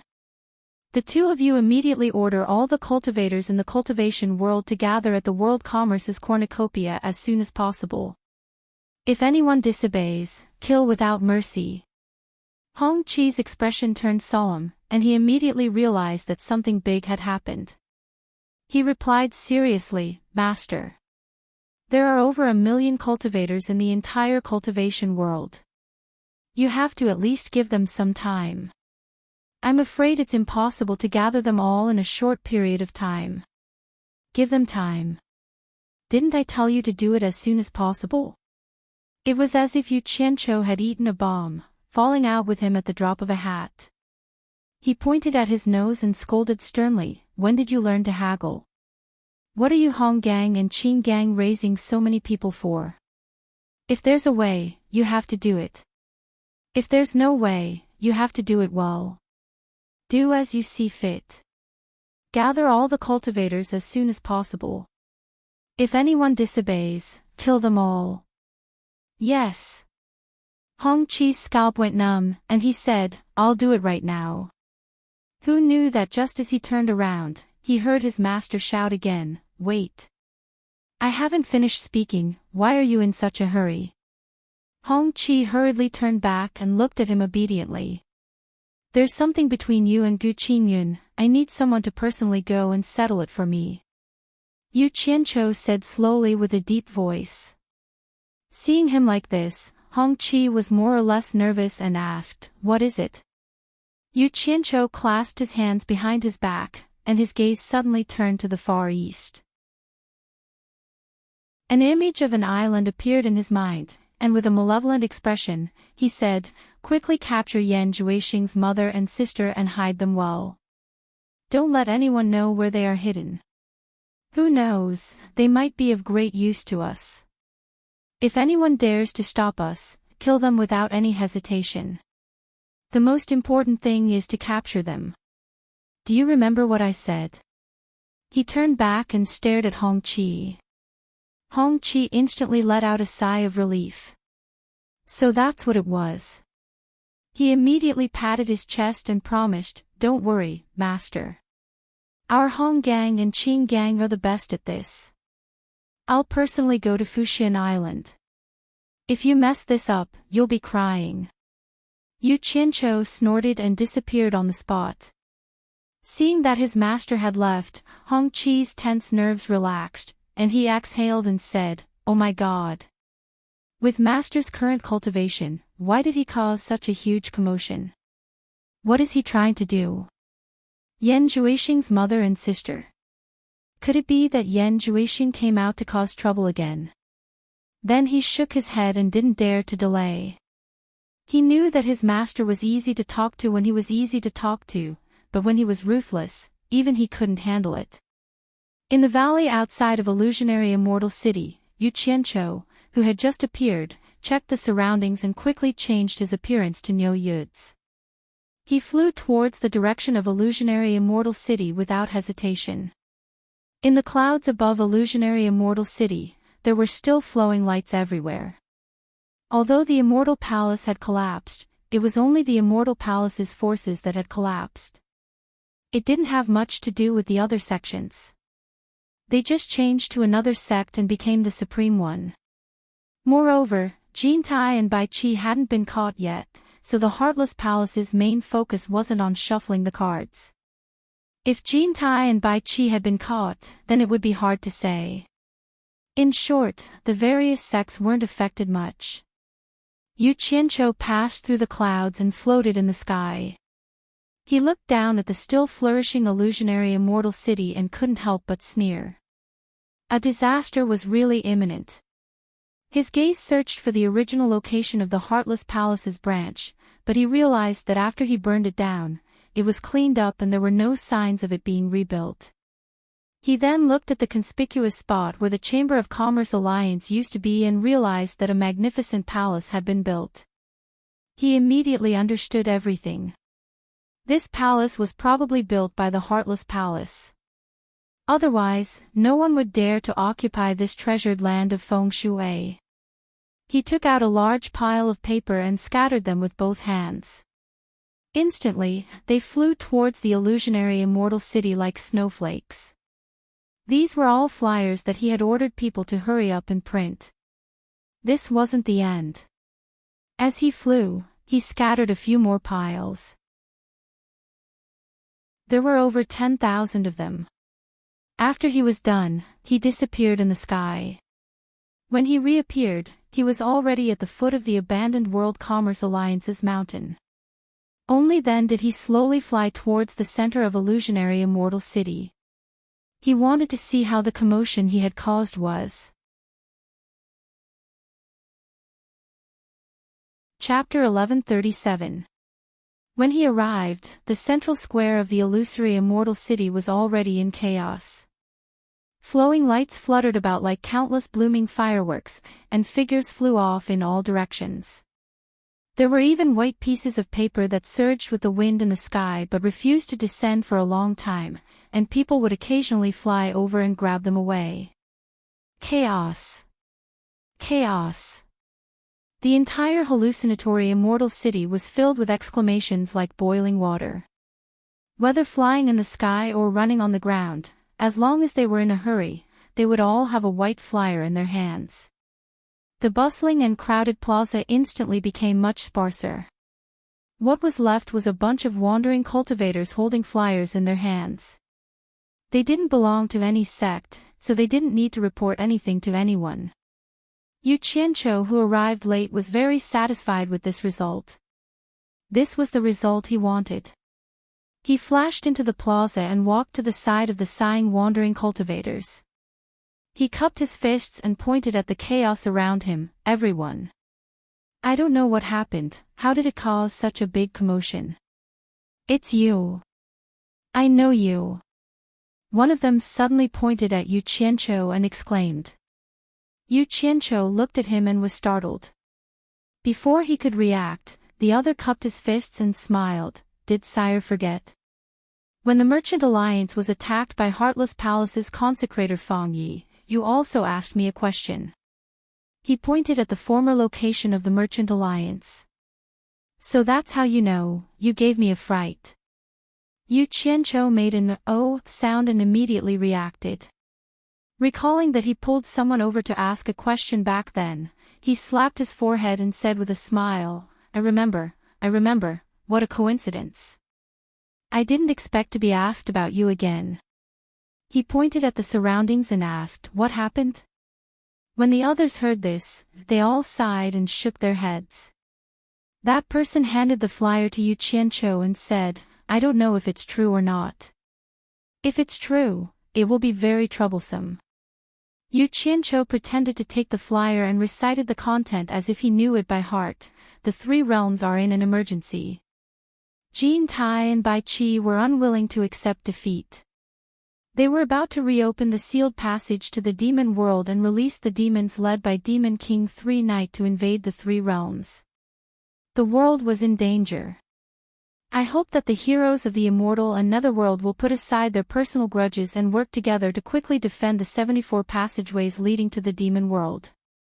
Do not let Jean Tai and Bai Chi's plot succeed, otherwise the demon path will wreak havoc in the three realms, and everyone will be in a precarious situation. Yu Qianqiu weeps blood and laments. After he finished reading, he flicked the flyer in his hand and handed it back. He looked at the others and said, "Can this be trusted? I heard that Yu Qianqiu is in cahoots with Qin Tai. This is a serious matter. I'd rather believe it than not." That person took the flyer, looked at the plaza that had already become sparsely populated, and said, "If it's true, then the three realms will probably flow with rivers of blood. The demon lord of three nights will lead a group of demons here with resentment, and I'm afraid it's unavoidable that the three realms will be bathed in blood. He'll destroy all of the original major powers, and then establish a new order of the three realms under his rule. Think about it, if the demon path returns to the three realms and Demon King Three Night doesn't allow his subordinates to obtain any benefits, he won't be able to give his subordinates who have been imprisoned in the demon world for so many years." "Exactly." Another person on the side nodded in agreement. He said, "For us wandering cultivators, it's not a big deal. Demon King Three Night can't possibly kill everyone. If he really dares to do that, he'll definitely force everyone to unite and fight to the death. That'll be enough to make them suffer. What's more, the demon realm will have to leave some people behind to do the hard work. So as long as we don't get involved, us wandering cultivators will at most have to live a more difficult and lowly life in the future. What I'm really worried about are the famous sects that have taken over a region. Those people are used to being high and mighty. If you make them become dogs, it'll be more painful than killing them." The loud talk here immediately attracted some of the rogue cultivators in the surroundings to join in, and they repeatedly expressed their agreement when they heard this. Yu Qianqiu looked around at the crowd and sneered in his heart. These people are really smart. They are really used to being dogs. But then again, when the immortal realm and the netherworld were in power, they did not treat them as humans either. Since they were dogs everywhere, to them, wasn't it the same to be a dog no matter who they were? Perhaps some dogs that had been mistreated before were resentful and could not wait to bite their current owners to death to vent their anger. Yu Qianqiu originally wanted to take advantage of the fact that he did not know Yu Qianqiu at this time to publicly commend Yu Qianqiu's feat of not being afraid of power, because he was never stingy with praising himself. But looking at the situation, he took advantage of the crowd's indignation and quietly squeezed out of the crowd. This kind of speechlessness that was powerless to reverse the situation was not something people at his level could play with. If he had the time, he might as well do something more practical. Now that he had confirmed that the news had been spread, time was precious, and he should be busy with other things. As for what to do and how to save himself, he was now powerless to make decisions on behalf of the immortal realm and the netherworld. Under the dim sky where the sun and moon could not be seen, after the endless vicissitudes of the netherworld, the ancient and broken stone statue with the body of a snake still stood in the rustling wind. The plump breasts proved to the passers-by that it was a woman. She came from the depths of time, facing the Styx and telling the past that had been lost in the long river of history. Although it always attracted people's infinite reverie or ears to listen, no one could understand it, leaving behind some helplessness and a few eternal desolation. The arms of the statue with the body of a snake opened slightly as if to hug, and it seemed to be praying to the heavens for something, so dense snow-like pieces of paper began to fall from the sky. Ow! A long howl suddenly sounded, immediately attracting countless people in this twilight city to flash out. Immediately, they saw the sky full of paper fluttering down. Many people grabbed it in their hands to see what was on it. After seeing the content on it, they were all shocked, and Twilight City immediately became chaotic. Many people gathered together to discuss whether the matter was true or false, and many people's first reaction was to report the contents of the leaflets. However, in just a moment, although these flying leaflets were already dead, they still could not resist the corrosion of the netherworld's death aura. Not long after, they all turned into ashes. However, for the people who did this, this was enough. They just needed to spread the news. In the large area around the Divine Ruin Realm base, not to mention ferocious beasts, not even a small animal could be seen. They had either been killed by the army of heroes who had been training here for a long time, or they had been hunted by the ferocious temple rainbow spiders. In short, the area with the base as the center had become a death zone for the ferocious beasts in the Divine Ruin Realm. This place, which was covered by clouds and filled with white mist, was the training ground for the disciples of the various sects in the immortal world. Now, it had become the forbidden land of the Utopia army, and no one was allowed to set foot in it. However, the sudden appearance of foreign races could not be hidden from the people outside the fog, who had successfully cultivated and evolved into immortal beasts. In addition, Zhangping often led people outside the fog for combat training, so it was inevitable that there would be frequent conflicts. In the end, no one was a match for the Utopia army after several battles. Just as Zhangpeng's desire to fight was soaring and he wanted to sweep through the Divine Ruin Realm, the Great Flame Mountain Ape King Yuan Hong stopped him after hearing the news. He told Zhangpeng not to make a big deal out of this, or else he would offend the Rainbow-Feathered Lion King in the Divine Ruin Realm. When Zhangpeng heard that the Rainbow-Feathered Lion King's cultivation had reached at least the late-stage Immortal Emperor stage and that it had many powerful immortal beasts under its command, he embarrassedly suppressed the idea of expanding his territory. At this moment, nearly 10,000 battle-hardened heroes who had been trained by Zhangpeng had gathered. All of them retreated to the vicinity of the base, fully armed, and entered the first level of combat readiness. In the underground base, Yu Qianqiu had gathered the feudal lords of the various countries. He was displaying his ability in ideological work, explaining to everyone the dangers of the demon realm's invasion of the three realms. He also told them that he had already ordered all the human cultivators to gather at the treasure bowl, preparing to help the millions of human cultivators become immortals. He was prepared to fight to the death against the demon path, swearing to not let the pure land in the human world, which had given birth to him, be trampled by the claws of the demon path. Yu Qianqiu held up the banner of Yin Baikong, who would rather die than submit to the foreign races, and shouted passionately. His ideological work could be said to be very successful, and it was very encouraging, making everyone deeply understand that they were not completely powerless to fight back. Furthermore, Yu Qianqiu also vowed that if the situation was unfavorable, he would go to the Great Snow Mountain in the Netherworld to ask the Snow Emperor and Snow Empress for help and borrow 800,000 ice soul crystals from the Great Snow Mountain to help. He also continued to use everyone's backbone, by Changchun, to stabilize the situation. He said that if it still did not work, he would ask his master, by Changchun, who was in meditation, to come forward and turn the situation around. He vowed to fight for a foothold for everyone in the immortal realm. If we still can't win like this, we're not afraid. At worst, we'll just hide back in the Divine Ruin Realm. But I, Yu Qianqiu, am not a coward who is afraid to fight. I will definitely not be a coward if I don't fight with my life on the line. This was the last sentence that Yu Qianqiu said when he encouraged everyone. The whole thing could be summed up as a pre-war mobilization meeting. In reality, Yu Qianqiu was like a camel.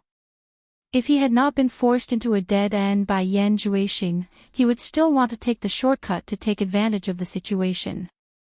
Now that it was a matter of life and death, he immediately displayed his ruthlessness.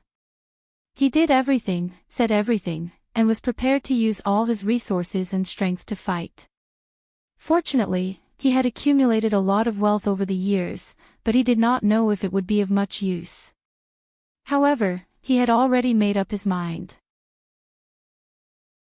Even if he lost, he would make the enemy feel pain. His words caused the expressions of the lords of the various countries to become incomparably grave. Everyone was proud and arrogant, and no one wanted to be a dog. Although Yu Qianqiu had treated them with kindness and authority, he had still treated them well. Moreover, Yu Qianqiu had also done his best to help them improve their cultivation. Seeing that their future was bright, no one wanted to fall into endless darkness and become inferior to pigs and dogs. Fight! Let's fight! Muffled voices rang out in the bass. Although there were no heroic words, they knew that Bai Changchun, who had fought against the Celestial Emperor and the Emperor of the Underworld without being defeated, was backing them up.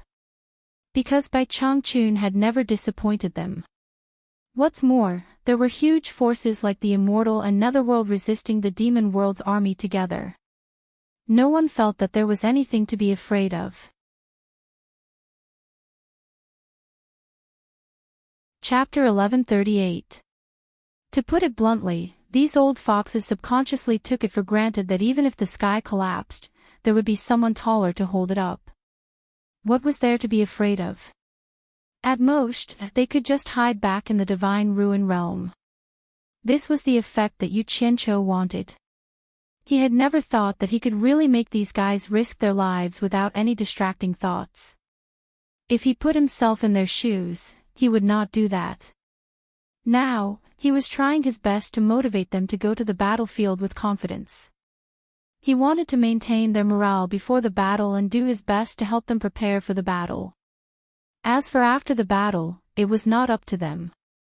The reason for doing this was very simple. The messy rogue cultivators in the human cultivation world had long been gathered by Hong Qi and Gu Qinyun. It was not difficult to restrain them. However, he or his Utopia army could not control nearly 1 million cultivators from various forces. The number was too large. However, most of those people were the subordinates or disciples of the feudal lords of various countries. Therefore, he needed to rely on the prestige of the feudal lords to command and manage them. Otherwise, before the battle started, he would be in chaos. Deming Luen, Wei Chuanqiu, and Yun Peng looked at each other. They did not expect Yu Qianqiu to be from the human world and be able to gather such a huge force at any time. What surprised them the most was that Bai Changchun was Yu Qianqiu's master. Er Shuajuan and Ji Wu were also shocked. Although they knew that Bai Changchun was Yu Qianqiu's master, they did not expect Yu Qianqiu to be able to mobilize such a huge force at any time. He wanted to help millions of cultivators in the human world become immortals. What kind of feeling was this? Nongzhu and Lu Yanqing were the two who were the most emotional. Looking at Yu Qianqiu's impassioned speech to the crowd, they could not help but think of the guy who had fled for his life in the cultivation world back then. Now, he had indeed become famous. As for Yan Zhuixing, he was even more impressive. He actually became the next successor of the Devil King and the current Vice Palace Lord of the Devil Palace. The two fellows who had fought to the death in the cultivation world all those years ago were about to have a head-on confrontation once more. However, the strength they could mobilize and the situation of the battle were no longer their personal matters, but the fate of the three realms. They didn't know who would emerge victorious in the end. They couldn't help but sigh with emotion.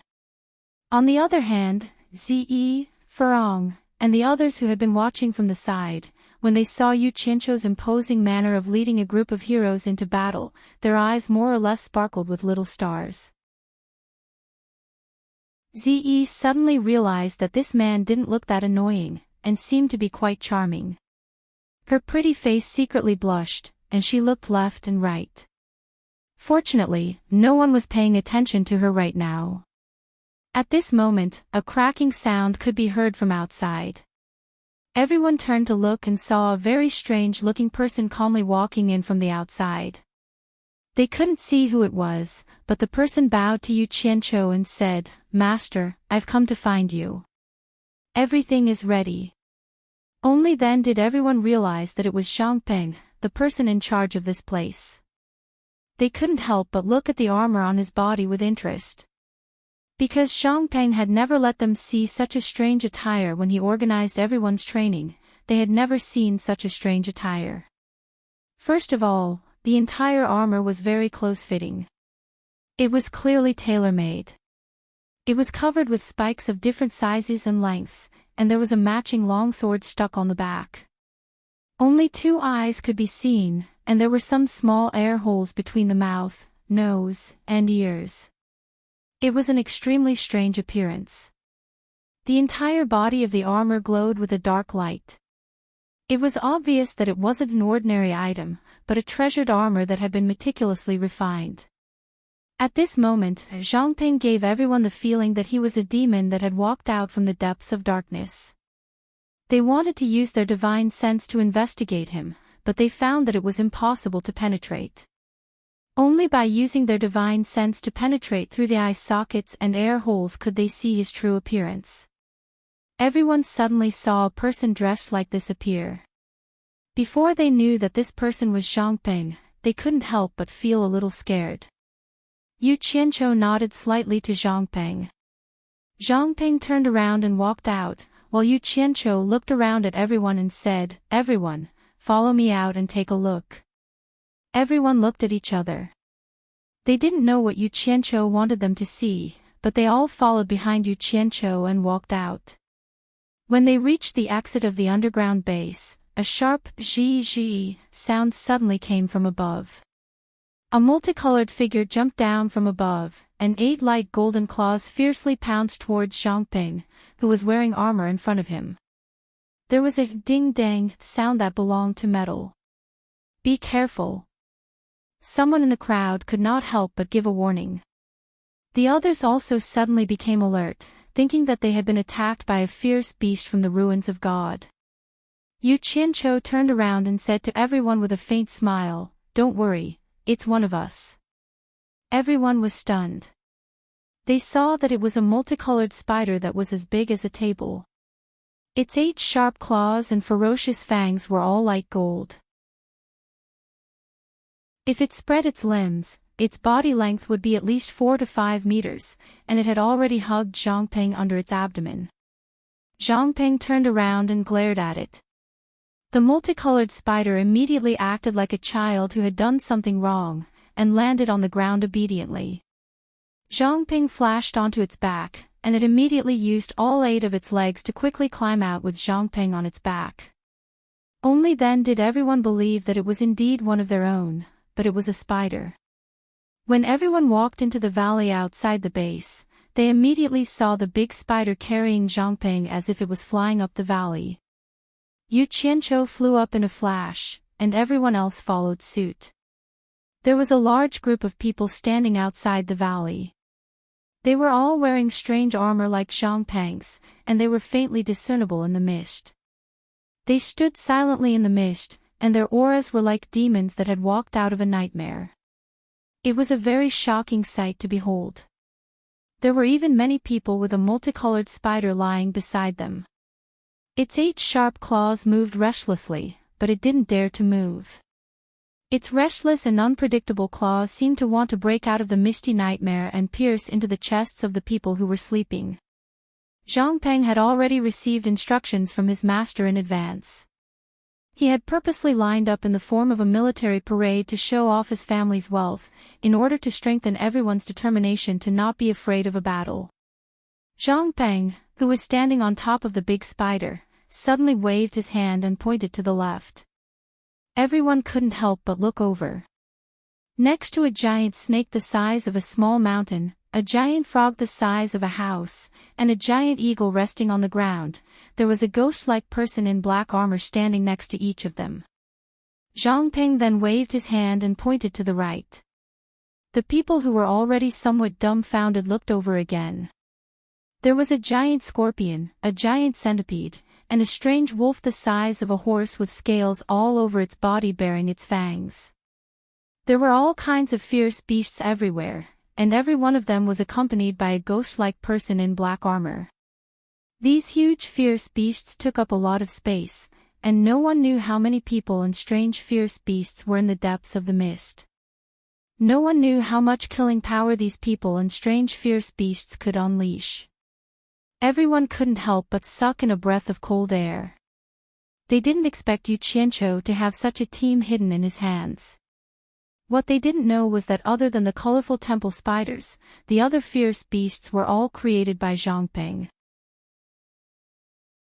Ever since he saw the power of the 1,000 or so colorful temple spiders, Zhangping had led his subordinates to search for all kinds of fierce beasts that could unleash special powers and domesticate them, so that the heroic army could unleash even greater power. Hard work paid off, and they finally had a lot of gains over the years. Now that they were being displayed in front of everyone, Zhangping couldn't help but feel a little proud of himself. The sturdy and indestructible armor, the strong battle power of unity, and the support of all kinds of fierce and poisonous beasts, this team could finally show off its abilities. Yu Qianqiu swept his gaze across the people below and looked at Zhangping with approval. He nodded slightly and instructed, "Have everyone prepared to fight at any time." Zhangping respectfully accepted the order. After that, Yu Qianqiu led everyone back to the base, stating that he wanted to get everyone a set of extraterrestrial adamantine battle armor with extremely strong defense, which immediately made everyone excited. Thus, under Yu Qianqiu's guidance, everyone began to measure each other's measurements, and recorded their measurements in a jade archive before handing it over to him. Even Wei Chuanqiu and the others couldn't help but join in. Only Immortal Crocodile, Ji Wu, and Lu Yanqing didn't join in the fun. Immortal Crocodile wanted a set as well, but he was now a cripple, and his cultivation was sealed by Jintai's secret technique. He hadn't found anyone who could remove the seal yet, so it was useless even if he wanted it. Ji Wu, on the other hand, was a little embarrassed to join in. Lu Yanqing, on the other hand, wasn't someone who hated fighting and killing, so she didn't want this evil-looking battle armor at all. As for the envious Ze and the others, they were chased to the side by Yu Qianqiu, telling them to stay where they wanted to be. The girls had a temper, but they knew that this wasn't the time to be disobedient, so they could only go to the side and curse someone. After he was done, Yu Qianqiu pulled Nongzhu along and found the few subordinates who had protected Shi Wenguang in the past. He asked for a human skin mask that was suitable for Nongzhu, stuffed a silver ball into Nongzhu's hand, and asked her to go to the mystic immortal city to gather information. Because he still had use for the others, he had to bring them back to the human realm to stabilize the hearts of their own subordinates. Nongzhu was a commander without an army, and she was more trustworthy, so he could only trouble her. After sending Nongzhu to the mystic immortal city, Yu Qianqiu quickly returned to the divine ruin realm and rushed to the great flaming mountain to find Elder Nanming and Yuan Hong, telling them about the impending invasion of the devil realm. Taking advantage of the fact that the two of them were still in a state of shock and had yet to wake up, he took the jade archive with the measurements recorded on it and made hundreds of sets of extraterrestrial metal essence battle armor. He asked the two of them to put aside their private work of researching and refining artifacts, and to focus on the bigger picture and quickly refine these hundreds of sets of battle armor. Yuan Hong saw that his private stash of extraterrestrial metal essence was almost used up, and his heart ached terribly. However, seeing that his master, Elder Nanming, had already agreed with a solemn expression, he lost his temper and gritted his teeth to help his master refine the armor. It's so tiring to do ideological work everywhere. It's all that bastard Yan Zhuixing's fault. Yu Qianqiu cursed in his heart, then returned to the base without stopping. He brought the hundreds of feudal lords back to the human realm and told them to disperse and return home. Then, he quickly gathered all his subordinates and gathered them at the cornucopia. He had no other choice. Other than needing the feudal lords to lead his subordinates in battle, it was also because the task of gathering millions of people was placed on Hong Qi and Gu Qingyun. It would indeed be difficult to complete it in a short period of time, and he couldn't just watch from the sidelines.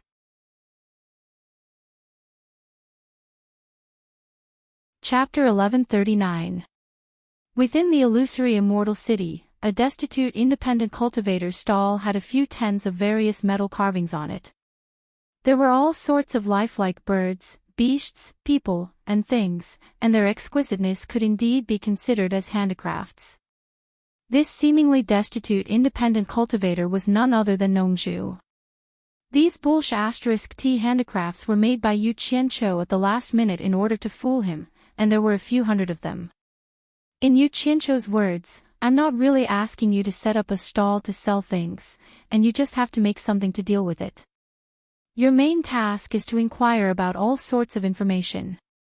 If I really get some good things for you to sell, you won't have the time to inquire about information when your business is booming. The more you can't sell something, the better it is. Of course, Yu Qianqiu didn't ask Nongzhu to randomly pick up a few stones to make up the numbers, as he was afraid that Nongzhu would be beaten up by those who didn't like him. Instead, he made some sculptures that were at least passable. At the beginning, because of the influence of the news that the devil dimension was about to descend upon the three dimensions, the square did seem to be much more deserted. However, it was also because of the influence of that news that the flow of people suddenly increased in just a few days. Everyone came to purchase things that they could use or might use as reserves in preparation for the upcoming calamity. The entire illusory immortal city was unprecedentedly bustling, and it could even be described as overcrowded. Not to mention the various stalls on the square, even the mountains of the various sects were filled with endless streams of people. All of them were in a hurry, and the atmosphere was becoming more and more tense. There were people stopping to look at Nongzhu's stall from time to time. Most of them thought that there was something profound about these sculptures, so they asked with interest. Nongzhu was truly speechless, and he could only imitate Yu Qianqiu's words. This is a work of art that I meticulously carved, and there's nothing profound about it. In the end, he received countless supercilious looks, and many people scolded him for thinking too much about money. He'd never been scolded by so many people in his entire life.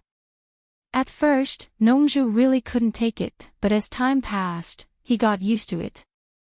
His attention was focused on the conversations of the people around him, and all sorts of information began to pour in.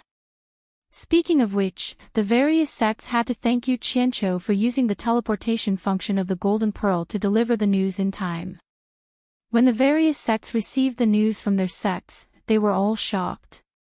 Almost all the forces that were close to the demonic world's passageway gathered there without any hesitation. They did their best to set up all sorts of restrictions at the sealed entrance to the demonic world to prevent the passageway from being opened. The most outrageous one was the one in the immortal world. Around the sealed passageway to the devil world, nearly 100 sects had arrived in time to set up countless formations of various sizes. As long as it was a formation that each sect knew, they would set it up regardless of the consequences. Even if it had been repeated countless times, as long as there was space nearby, they would set it up as much as they wanted. They kept setting up all kinds of restrictions. Nearly 100 sects set up formations in the sky and on the ground. It was a spectacular scene. As a result, within a radius of hundreds of miles, the heaven and earth were covered with gloomy clouds and fog. It was so dark that one couldn't even see his own fingers, let alone find the location of the entrance to the devil world. As expected, Jin Tai and Bai Qi came here. Because they were in the immortal world, the sealed entrance to the devil world was naturally the most convenient choice. Relying on their strong cultivation, the two of them directly killed their way here. As a result, when they arrived, they were also shocked by the situation in front of them. However, time waited for no man. Wang Qing must have heard the news and came here, so the two of them directly broke the formations. Rumble, rumble, rumble. None of the formations could stop them, and they were forcibly broken one after another. But no matter how powerful the two of them were, they couldn't resist the fact that there were too many formations. It took them nearly a day to break through more than 10,000 formations and forcibly advance 100 miles. The strength of the two of them could be imagined, but they still couldn't see the shadow of the sealed entrance to the devil world. The two of them were immediately dumbfounded. They finally understood what it meant to anger the public, and they finally understood the power of the masses. Jin Tai was so angry that he stomped his feet and cursed Yu Qianqiu. If it wasn't for Yu Qianqiu leaking the news, how could they encounter such an unprecedented good thing? At this time, Wang Qing also hurried over. A six-dragon snow blue sword forced the two of them to flee again. After they left, the hundreds of sects that scattered immediately saw that it was effective, so they immediately gathered again and began to set up the formations day and night. At the same time, they quickly sent a message to the other sections. As a result, the other sects naturally followed suit. Without saying anything, they directly piled up the passages to the 72 worlds with countless formations to prevent Jin Tai and Bai Qi from breaking into the human world to open the passage to the devil world. The netherworld, which was shocked by what happened in the immortal world, quickly followed suit and piled up the passages to the devil world and the 72 worlds with countless formations. After this matter, the immortal world and the netherworld finally believed in Yu Qianqiu's warning. Wang Qing even directly announced to the whole world that Yu Qianqiu had taken great credit.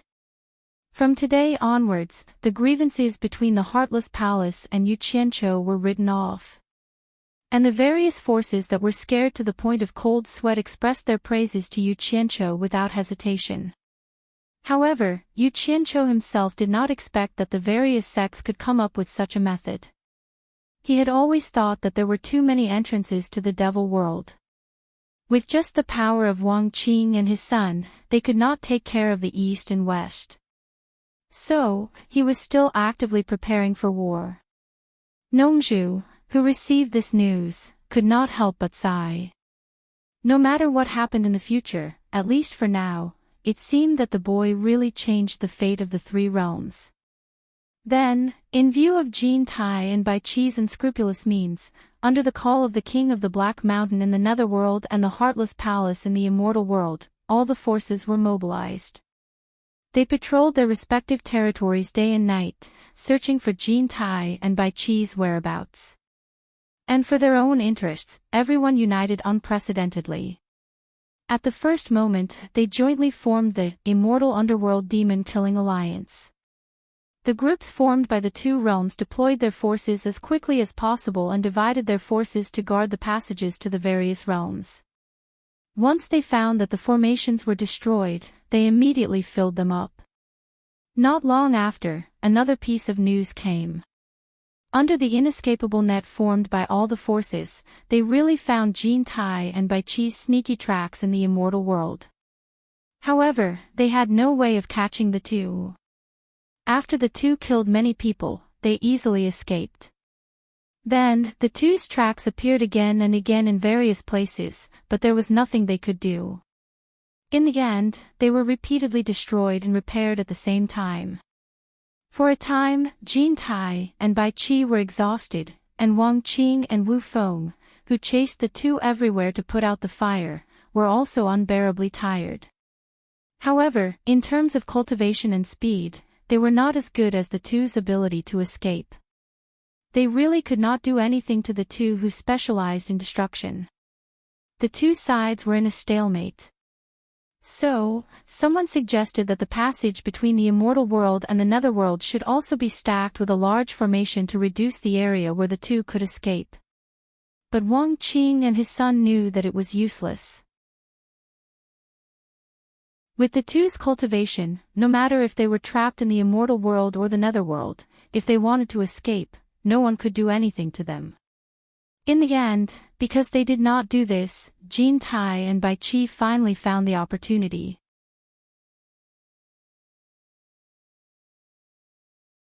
Chapter 1140. At the Cornucopia Commerce's headquarters, the god of wealth peak that still stood tall despite the damage was packed with people. The various feudal lords had gathered all their subordinates, the Green Gang and Hong Gang had gathered all the rogue cultivators from all over the world.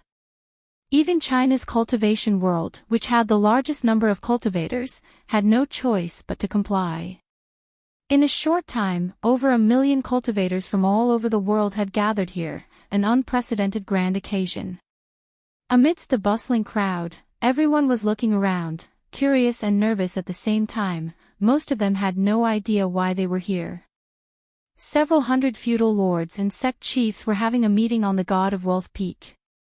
Considering that some feudal lords only had a few hundred or dozens of people under them, while others had tens of thousands of people under them, and some sects of different sizes were also in the same situation, the merger and reorganization began. Over 1 million cultivators were divided into 10 corps, with each corps having a little over 100,000 people. The several hundred feudal lords were divided into 9 groups, with a few people in each group as the core of each corps. The remaining corps consisted of over 100,000 rogue cultivators, all of which were added to the Hong Gang and Green Gang, under the command of Hong Qi and Gu Qingyun. The Huaxia cultivation world was broken up by sections. Sects of different sizes were distributed according to the number of people, and they were all under the core subordinates of the lords of the various countries. After the meeting was over, the commanders of the 10 newly formed corps swiftly gave the order to count the cultivation level of their subordinates. One had to admit that Yu Qianzhou used these people correctly. First of all, they knew their subordinates inside out, adding to their inherent prestige. Their work efficiency was extremely high. It took less than half a day to get a detailed result after counting over 1 million people. If Yu Qianzhou were to do it himself, it would be hard for him to even sort out the people. After receiving the detailed data, Yu Qianzhou immediately distributed 1 billion divine grade spirit stones to each of the 10 corps, throwing out 10 billion divine grade spirit stones in one go. A foundation establishment cultivator would need at most 1.4 billion high-grade spirit stones to advance to the immortal realm. Even if one were to start from the qi refining stage, it wouldn't exceed 1.5 billion high-grade spirit stones. If converted to divine-grade spirit stones, it would only be 15 pieces. Each of you will receive 15 pieces of divine-grade spirit stones. An army of 100,000 people will at most cost a little over 1 million divine-grade spirit stones. The rest of the spirit stones will be used as management expenses. When he and Zhang Ping experimented on their subordinates in Utopia, he already had first-hand data on the consumption of spirit stones. On top of that, Hong Qi and Gu Qingyun had invited cultivators from all over the world to refine countless medicinal pellets for them, so he was well prepared. After distributing the spirit stones, Huang Xiaolong quickly distributed a large number of foundation establishment pellets, 7 treasures pellets, great restriction breaking pellets, marrow cleansing pellets, and immortal ascension pellets according to the statistics. When such a large batch of medicinal pellets was distributed, even the various feudal lords who had come to the immortal world to broaden their horizons were shocked. How many so-called spiritual herbs and immortal herbs were needed to refine them? However, it was just a slight shock, and it didn't matter in the blink of an eye. In any case, everyone was used to seeing Yu Qianzhou's remarkable abilities, and it wasn't the first time they had seen something so inconceivable. The method to consume the medicinal pellets was not a problem for the feudal lords who were experienced. They quickly took the items they received and went to make arrangements. Half a day later, the crowd at the foot of the God of Fortune Peak sat down cross-legged. In an instant, the fragrance of various medicinal pellets filled the air, but the millions of people present were so quiet that one could hear a pin drop. In the following days, the sky above the God of Fortune Peak was covered with dark clouds. It was as if thousands of thunderbolts were connected to the God of Fortune Peak. There was an endless stream of experts who had forcibly raised their cultivation to the immortal realm flying up to the God of Fortune Peak to forge their immortal bodies. There was also an endless stream of people who were overjoyed and successful flying down to the God of Fortune Peak, willing to wait for arrangements. A month later, the entire cornucopia was empty. The millions of people had all disappeared, and everything that could be taken away from the World Commerce Chamber had been taken away. The wild beasts and birds in the mountains gradually became bolder and began to appear in this area. The empty houses became their safe nests to shelter from the wind and rain. The spiders also began to weave their webs on the doors and windows without worry. No one knew when the owner of this place would return. It was not only the cornucopia. In places that were difficult for mortals to reach, such as primeval forests, mountains and seas, or places that were shrouded in clouds and mist, there were places that were left empty in the eyes of mortals. There were no more immortals who could fly in the sky or burrow into the ground, and there were no more world-shocking magical powers. There were only richly ornamented buildings, jade palaces, and wonderful cave dwellings listening to the bleak wind. From then on, in the emptiness, they experienced fine winds and beautiful suns, drizzling rain, torrential rain, or heavy snowfall. Gradually, they would decay until the day the entire world would be peaceful and tranquil. Within the ruins of God, when the Nanming ancestor learned that his disciples had arrived, he personally came to pick them up and bring them back to the Great Flame Mountain. The commanders of the armies had no objections to this. After all, the Great War was imminent, and they had raised their cultivation. It would be bad if they did not have a suitable weapon. In the end, during a meeting of the commanders of the various armies, everyone agreed that it was not enough to just refine weapons. They should form another team that could refine pills to prevent the treatment of injuries during the war. Therefore, the people who were skilled in refining pills were transferred out from the various armies. When they found out that Guan Weiwu of the supporting Immortal Island had a past with Yu Qianqiu, they were all sensible people, so they unanimously recommended Guan Weiwu to be in charge of refining pills. In this regard, Yu Qianqiu did not express any objections. He mainly focused his energy on commanding the 10 armies in battle. When these guys gathered together to fight, even if they united, they would at most attack like a swarm of bees. They did not have the slightest military accomplishment to speak of. Among them, there were countless people who were crafty and deceitful. Even the commanders of the various armies did not have any military concept. They only knew that there were so many people under their command, and they were so excited that they rubbed their palms together. When they had nothing to do, they would ask Yu Qianqiu when he could pull them out for a fight. This matter gave Yu Qianqiu a headache, but it was not good to dampen their enthusiasm. However, if he allowed them to continue like this, they would sooner or later be taught a bloody lesson and suffer a great loss. After all, everyone's cultivation was not that high. No matter how many of them there were, they would not be able to fight against 1 or 2 experts. Therefore, Yu Qianqiu had no choice but to organize the commanders of the various armies to watch a good show. Zhang Peng led the hero army and gave everyone a super valiant training. It was called obedience, invincibility, and invincibility. The power of team coordination was displayed to the fullest, and the commanders of the various armies were shocked. On top of a tall hill in the eastern Holy Land, several hundred people stood together and looked down at the nearly 10,000 heroic soldiers who had gathered together after their training. Their ranks were as neat as tofu, and a powerful killing intent lingered in the air above them. Several hours had passed, but not a single person moved a single finger. The commanders of the various armies looked down silently, and their expressions were very solemn. They all thought of the situation where their subordinates had gathered together. That could only be called gathering, and not a formation. Not to mention the fact that the crowd was scattered and disorderly, all of them were standing unsteadily and looking left and right. When they gave orders, they had to rely on their profound cultivation and use the megaphone to shout wildly. Yet, they had been so proud of themselves for being able to command so many people. However, look at the commander of the other armies. With just a gesture, they would fight wherever he pointed and absolutely obey orders. After a long period of silence, many people looked at each other in dismay. They all understood why Yu Qianqiu had brought them here to watch. This group of prideful fellows understood the disparity between them.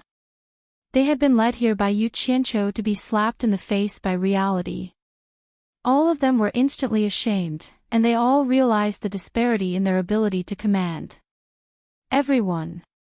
Yu Qianqiu, who was standing at the very front of the hill, finally spoke. He waved his hand and pointed at the orderly formation below.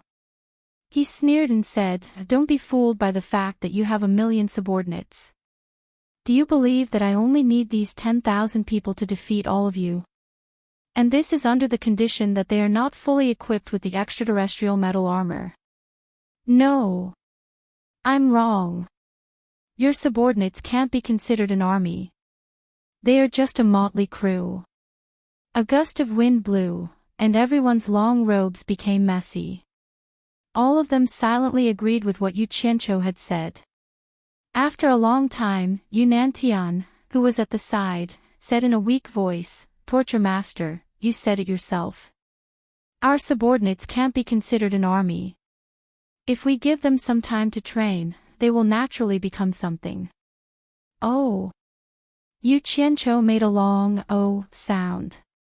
He turned around and looked at the crowd with a disapproving smile on his face. He said, "Then I'll wait and see. However, I see that you are dressed so elegantly. You don't look like someone who can train an army to conquer the world. You are good at seducing women. How about this? I have an idea. Shuxin of Womanland also has more women in her subordinates and submerged sections. Moreover, most of the people in your sect are women. Moreover, it's really inconvenient for the division leaders to command if men and women mix together. Why don't we reorganize a division that belongs to women? You and Shuxin can be partners." As soon as he said this, many of the division leaders couldn't help but burst into laughter. They all looked at Yunnan Tian with ridicule. Many of them even joined in. "I think Torture Master's idea is not bad." Bullsh *T. Yunnan Tian looked around and scolded. His face was gloomy. This was too embarrassing. However, it made the crowd laugh even harder. Shuxin flashed out of the crowd and looked Yunnan Tian up and down. She spat and said, "What's wrong with women? It's a good job for a man like you to mix with women. Don't be so shameless. We women don't care about you. Who do you think you are? Why don't you look at yourself in the mirror?" Yunnan Tian sneered and said, "Of course. In Shuxin's eyes, except for Nongzhu, who is a decent man, who else will she like?" Shuxin immediately sneered and said, "Of course. Nongzhu relies on the nature of a man, unlike you who put on a body full of hair to pretend." Then she bowed to Yu Qianqiu and said, "Torture Master.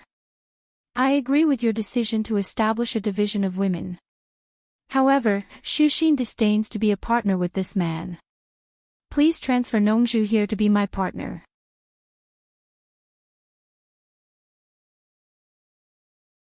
Chapter 1141. Hearing this, Yu Qianqiu couldn't help but think of Chionghua Fairy, the head of the Moon Clan who was under her command. If he really made Nongzhu fall in love with her, there would be a good show to watch. He really wanted to do that, but now was not the time for them to talk about love. He coughed and said, "In your dreams. Do you want Nongzhu to have a baby with you?" Hearing this, everyone burst into laughter. Yunnan Tian laughed more happily than anyone else, as if he had vented his anger. Shu Axian bit her lips and raised her eyebrows. "If you really want to do that and Nongzhu agrees, Shu Axian will not object." Such courage made everyone burst into laughter again. "All right." Yu Qianqiu raised his hand to stop them from laughing. It was enough to relax for a while. They couldn't keep fooling around at this critical moment. His face darkened, and he said, "That's it. We will build an army composed of women. Yunnan Tian will be the commander, and Shu Axian will assist." Before he finished his words, the two of them lost their voices and said, "Torture Envoy." Yunnan Tian didn't expect Yu Qianqiu to really do this. It was so unreasonable. And Shu Axian didn't want Yunnan Tian to be above her. Why should a man be the commander of a women's army? Yu Qianqiu coldly glanced at them, causing them to swallow back their words. Then, he coldly glanced at the crowd, causing them to be unable to laugh. Then he continued slowly, "This is not a joke. An army with men and women training together is a real joke. When we go back, the 10 armies will discuss with each other and adjust the number of soldiers reasonably. Anyway, we will remove all the women and form the 11th army.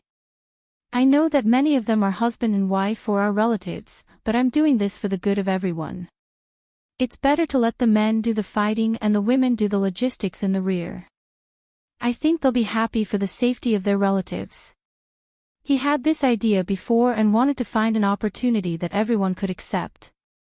Otherwise, it would be more difficult to command a temporary army with a family living in a team. Secondly, they would have a group of hostages in their hands, which would more or less make the motley crew think twice. Yunantian and Shuaxian's faces became more and more gloomy. It turned out that they were in charge of a logistics team. The others had no objections to this. As long as it did not weaken their authority, it was fine. They all agreed to carry it out as soon as they returned. Everyone.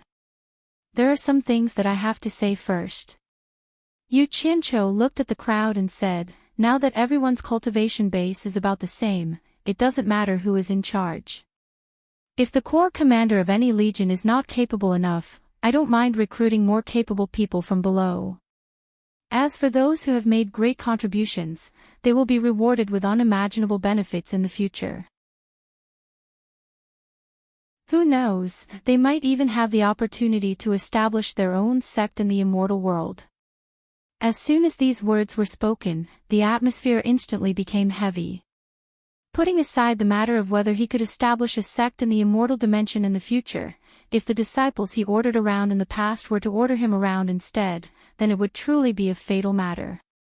Only then did everyone realize that they had boarded Yu Qianqiu's pirate ship. It was too late for regrets. After a moment of silence, Hu Changshou suddenly walked out and cupped his hands, saying, "Torture envoy. You also know that we have no experience in leading an army to war. I see that Zhang Peng is quite proficient in this field. Can we ask him for some advice?" Everyone's eyes also looked at Zhang Peng, who was standing still in front of the formation below. Yu Qianqiu's gaze swept across everyone's faces. Seeing that everyone's faces were full of anticipation, he was instantly delighted. This was the effect he had spent a lot of effort to achieve. If he forced them to train, it would definitely cause these guys to resent him. If they did not actively cooperate, then it would be big trouble. He tilted his head and suddenly shouted, "Zhang Peng." Zhang Peng responded with a "yes" and flew up in a flash. Yu Qianqiu pointed at everyone and said, "Before the war, the training of the 11 legions will be handed over to you." Zhang Peng immediately accepted the order. After everyone returned to the Divine Ruin Realm, the core members of the various legions immediately surrounded Zhang Peng to ask for advice. Zhang Peng first explained to everyone the importance of the legion's hierarchy, then asked them to sort out this matter first. Everyone was smart and felt that it was reasonable. They immediately dispersed and hurriedly went to deal with this matter. By the time they came one after another to ask for advice, Zhang Peng had already divided the battle-hardened heroic army into 20 legions and let each legion lead 2 teams of people. One team would be used to train the people under them, and the other team would be sent to strictly enforce military discipline. How could a newly formed mob be so easy to train? As a result, on the same day, many of the troublemakers in the 10 legions were killed on the spot by the law enforcement team. In total, there were more than 10,000 people, and it almost caused an uproar.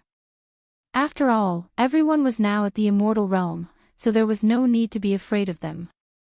However, in order to twist the evil aura of this group of repulsive people and get them on the right track as soon as possible, Yu Qianqiu made up his mind and sent Deming Luan, Wei Chuanqiu, and Yun Peng, these 3 immortal emperor-level experts, to patrol around.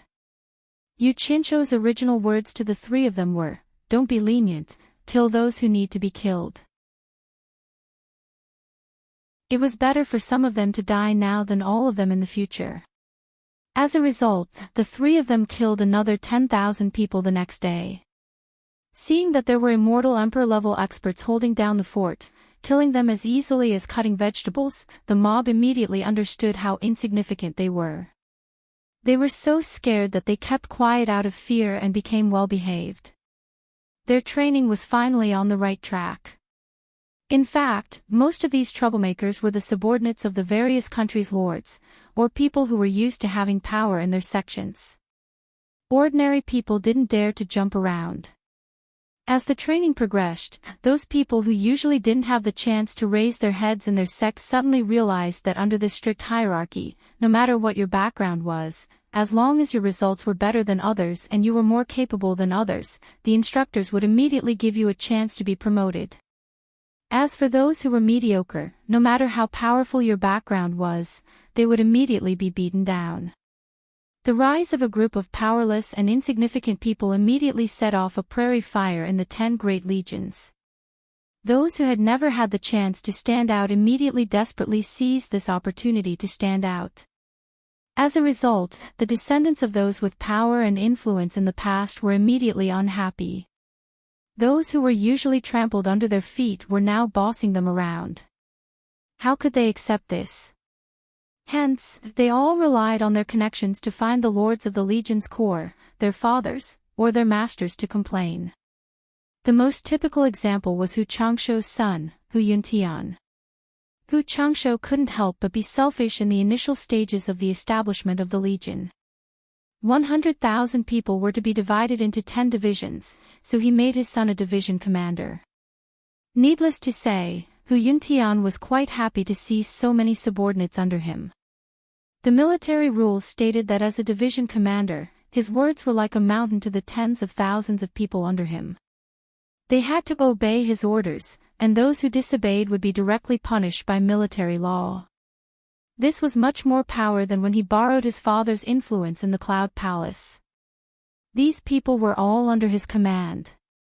Hence, both openly and secretly, he promoted the wisdom of the torturer, Yu Qianqiu, and strongly supported the military management of the various forces. He also thought that since his father was the legion commander, it was only a matter of time before he was promoted from division commander to one of the 3 corps commanders. At that time, his authority would increase by several times. In order to facilitate his management in the future, he strongly opposed the original forces in the legion forming factions and disobeying the orders of their superiors. However, when the higher-ups began to send people down, he, the son of the legion commander, was demoted by the chief instructor during the training and assessment. He was demoted from division commander to company commander. In the end, the chief instructor said that with his current ability, he could only be a company commander at most. Imagine going from commanding tens of thousands of people to commanding hundreds of people. The difference was 100 times. Hu Yuntian was instantly furious, but he didn't dare to vent his anger on those heartless people. Hence, he went to find Hu Changsho. In the end, he was scolded by Hu Changsho. Hu Changsho said that his own position was in danger, so how could he have the time to care about him? After chasing his son away, Hu Changsho went to pester Zhang Peng to teach him military command experience. Similar things happened one after another in the early stages, but they received strong support from the majority of the people. After all, everyone had a chance to stand out. In just a few days, under the impact of the military system, the prestige system that the various sects and forces had maintained for hundreds or even thousands of years collapsed overnight. The various forces wanted to save the situation, but they couldn't. When they thought about it, they realized that Yu Qianqiu was too sinister. Helping him reorganize millions of people was definitely the stupidest thing to do. Otherwise, Yu Qianqiu would still need to rely on everyone. But now, if they didn't listen, Yu Qianqiu could kick them out at any time. Moreover, they wouldn't have anything left. This was definitely a huge scam. However, in the face of the tide, those who went with the flow would prosper, while those who went against the flow would die. In addition, there was no turning back. This group of people wanted to cry but had no tears. They could only compete with everyone else. The 11th division was made up of women, and it was the division with the largest number of people among the 11 divisions.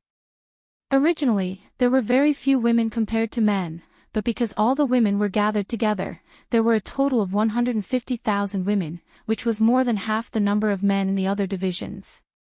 Seeing that many grassroots disciples in the other legions had become officials, these women were greatly moved. An undercurrent was brewing like a raging storm. At first, Yunantian and Shu Axian didn't take it seriously. They could do whatever they wanted. After all, they were in the logistics department. So, this group of women was like herding sheep, wandering around aimlessly. When Yu Qianqiu started to cause trouble for these two people, he revealed that if they really didn't have the ability to lead this division, then they should be soldiers and let someone else lead them. Seeing that they were being serious, the two people panicked, especially Yunantian. How could he accept the fact that women were leading them? They immediately asked Zhangpeng for help. Seeing that other places were on the right track, Zhangpeng transferred a group of people from the law enforcement team to help them reorganize. Zhangpeng was indeed very busy. Not only did he have to take care of the entire base, he also had to give lessons to the division leaders who pestered him every day. After the great Mingluan trio, who were patrolling around, understood the cause and effect of the entire matter, they were sincerely convinced of Yu Qianqiu's abilities for the first time. Such a large conspiracy had been carried out in such a secretive manner. Unexpectedly, no one had noticed anything fishy about it. His methods were truly capable of changing the weather with one turn of his hand. In such a short period of time, more than 1 million people were trained into obedience. They abandoned their original deep-rooted notions of power and quickly and willingly accepted his orders. Moreover, everyone was fighting to join him for fear of falling behind. How many people could have such ability?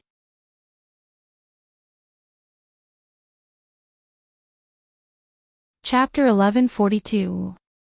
Since there were no more violations, De Mingluan and the other two didn't need to patrol around anymore.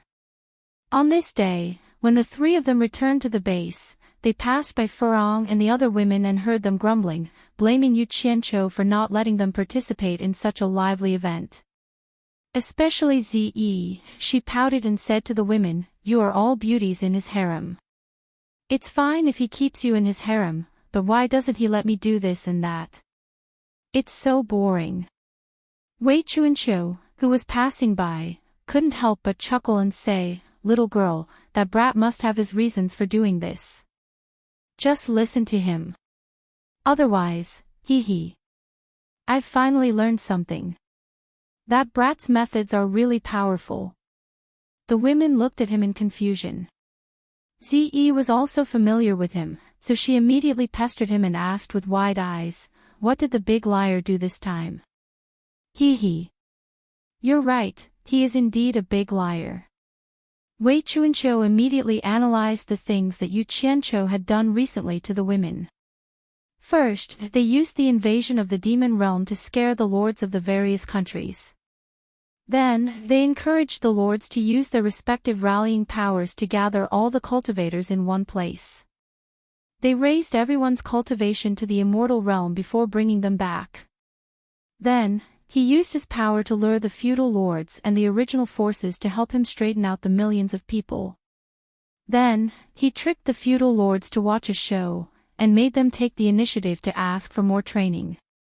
Only then did Yu Qianqiu set up a set of design system for the millions of people. In the end, it didn't take long for the millions of people to completely change their views on sections. Everyone didn't take their original sects and feudal lords seriously, and only wanted to stand out and climb up under his system. Thus, in a short period of time, Yu Qianqiu completely won over the millions of people under his command.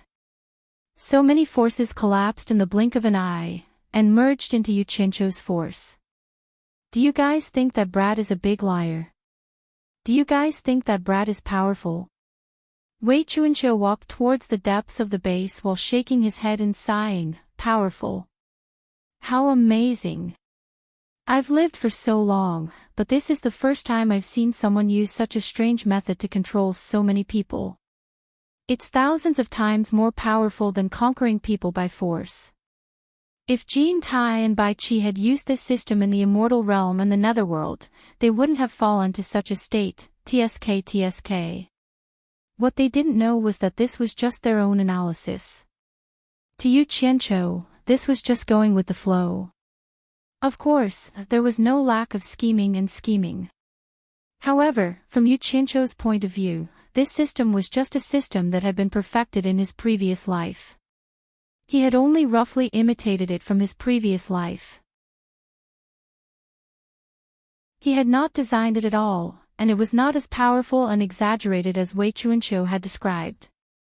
Of course, it seemed to have a good effect in the short term, but as time passed, it would not be able to withstand the corrosion of human greed. Most importantly, everyone's cultivation level was about the same now, so he had only borrowed it for a while. He definitely did not think that it was as exaggerated as Wei Chuanqiu had described.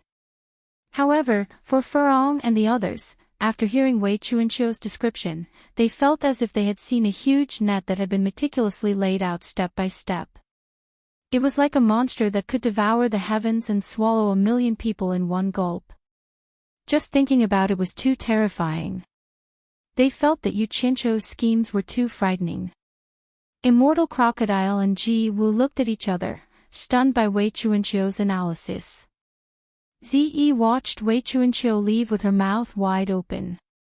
After a long time, she gulped and said, "Big liar, he deceived so many people at once.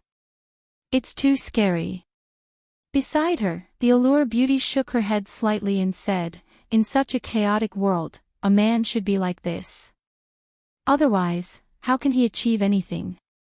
This is not scary. It can only be said that his ability is something that others can't even beg for." Furong and the others also shook their heads to get rid of the terrible haze that Wei Chuanqiu had described in their minds, and then nodded in agreement with the Allure Beauty's words. It just so happened that Yu Qianqiu had straightened out the matters in the Divine Ruin Realm, and the matter of arranging weapons for everyone was put on the agenda. He couldn't let so many people still use weapons from the human world to fight against the people of the demon realm. Before leaving, he called Hong Qi over, and the two of them walked over while talking. The mother and daughter were crying and saying that you killed Ma Zhugu. "What's going on?" Yu Qianqiu asked with a frown. Hong Qi did listen to him and kidnapped by Hua Fairy and Yan Zixia, but the mother and daughter acted like he was an irreconcilable enemy when they saw him. They questioned him, saying that Ma Zhugu had no grievances with him, so why didn't he let her go? Yan Zixia was even more desperate to fight with him, but her cultivation was sealed, so she couldn't hurt anyone. Then, she took the initiative to ask Ferdinand, who was guarding them, to forcibly take them away. Looking at Ferdinand's appearance, he was also quite emotional, and his expression was somewhat inexplicable, as if he was afraid that he would hurt the mother and daughter, so he volunteered to guard them. Yu Qianqiu had a lot of things to do, so he didn't pay attention to them at first, but before he left, he couldn't help but call Hong Qi over to ask what was going on. Hong Qi smiled bitterly and said, "Master, I didn't want to. Killing people is not something to be happy about. But that old woman stayed with the mother and daughter day and night. When I took action, that old woman risked her life to protect them. I remembered that Master said that anyone who dares to stop me will be killed, so I directly killed her." "Oh. Right, I also killed a beautiful woman, who turned out to be a toad demon. Don't worry, Master. Nobody knows that the mother and daughter were kidnapped by us. Those who know have been killed by me, and I have also disposed of their corpses cleanly." The last sentence sounded like he was bragging. Yu Qianqiu was stunned and said, "Lan Bingxue was also killed by you." He still wanted to find this B*TCH to settle the score with Furong one day, but he didn't expect this disciple to make the first move. It seemed that this kid had been in the gang for a long time, and he was not careless when it came to killing flowers. "Did you kill the wrong person?" Hong Qi asked a little weakly. Yu Qianqiu waved his hand helplessly and said, "Forget it. So be it. You go and do your thing." He now finally understood why Ferdinand looked a little weird. He probably knew that Lan Bingxue was killed from the mother and daughter. After all, the two used to be husband and wife. No matter how big the conflict between them was, it would be a lie to say that he didn't feel anything after knowing that the person was dead. Looking at the back of Hong Qi leaving, he shook his head helplessly and smiled bitterly. Just when he walked a few steps with his hands behind his back, he saw a group of women in the hall of the base looking at him strangely, as if they didn't know him. He couldn't help but be stunned and touched his face. He didn't wear a mask. He was a little stunned and said, "What's wrong with you guys?" The women shook their heads together to show that it was nothing. Ze looked at Hong Chi, who had disappeared, and asked weakly, "Yu Qianqiu. What are you and Hong Chi whispering about? Are you thinking of doing something bad again?" "Psycho!" Yu Qianqiu snorted. Just when he was about to turn into the passage on the side, he suddenly stopped and stared at Ze for a while with deep meaning. He wondered if he should arrange for Jasper Flower Fairy to meet this woman. It would be good to have a mother to teach her how to be a woman so that she wouldn't always talk nonsense when she saw him. But when he thought of Nongju's attitude, it seemed a little immoral for him to fan the fire in her backyard when she went to do something for him. After hesitating for a while, he temporarily gave up the idea. Ze was stared at by his strange eyes and then thought of Wei Chuanqiu's words. She suddenly felt creeped out. The other women also looked at each other. At this moment, Zhangping rushed in from outside. After bowing to his master and showing respect to the women, he reported to Yu Qianqiu, "Master, I accidentally found Shi Wenguang's son, Shi Shaotian, in the army." He meant to ask if Yu Qianqiu had any instructions. He knew that Yu Qianqiu and Shi Shaotian used to have a good friendship. He vaguely remembered that Shi Shaotian had always called his master boss at that time, so he said this. "Shi Shaotian." Yu Qianqiu was startled. Only now did he remember that he hadn't seen this kid for many years and had almost forgotten about him. He couldn't help but click his tongue and said, "Hong Chi and the others really plundered all the cultivators in the mortal world clean. Even Shi Shaotian, who was hiding in the imperial palace, was pulled over by them. By the way, since Shi Shaotian is here, he should have seen me when he was in the cornucopia and should know that I am here. Why didn't he come to me? Could it be that there are obstructions?" "That's not it." Zhangping smiled and said, "I asked him after I saw him. He seems to be a little worried that you won't recognize him now that your status is different. He's afraid that you won't recognize him anymore. He's afraid that something awkward will happen if he suddenly asks to see you, so he wants to see you but doesn't dare to. I've already brought him to you. He's just outside. Do you want to see him?" "This kid." Yu Qianqiu also chuckled twice, raised his hand, and said, "This boy was once a brother who went through thick and thin with me. Since he came, no matter how busy he is, I have to see him. Invite him to the conference room. I want to catch up with him." Zhangpeng accepted the order and left. Yu Qianqiu first went to the base's conference room while the women were discussing who this Shi Shaotian was. Furong, who had seen Shi Shaotian in the Northwest Barracks, roughly explained his identity. Not long after, a nervous Shi Shaotian was led in.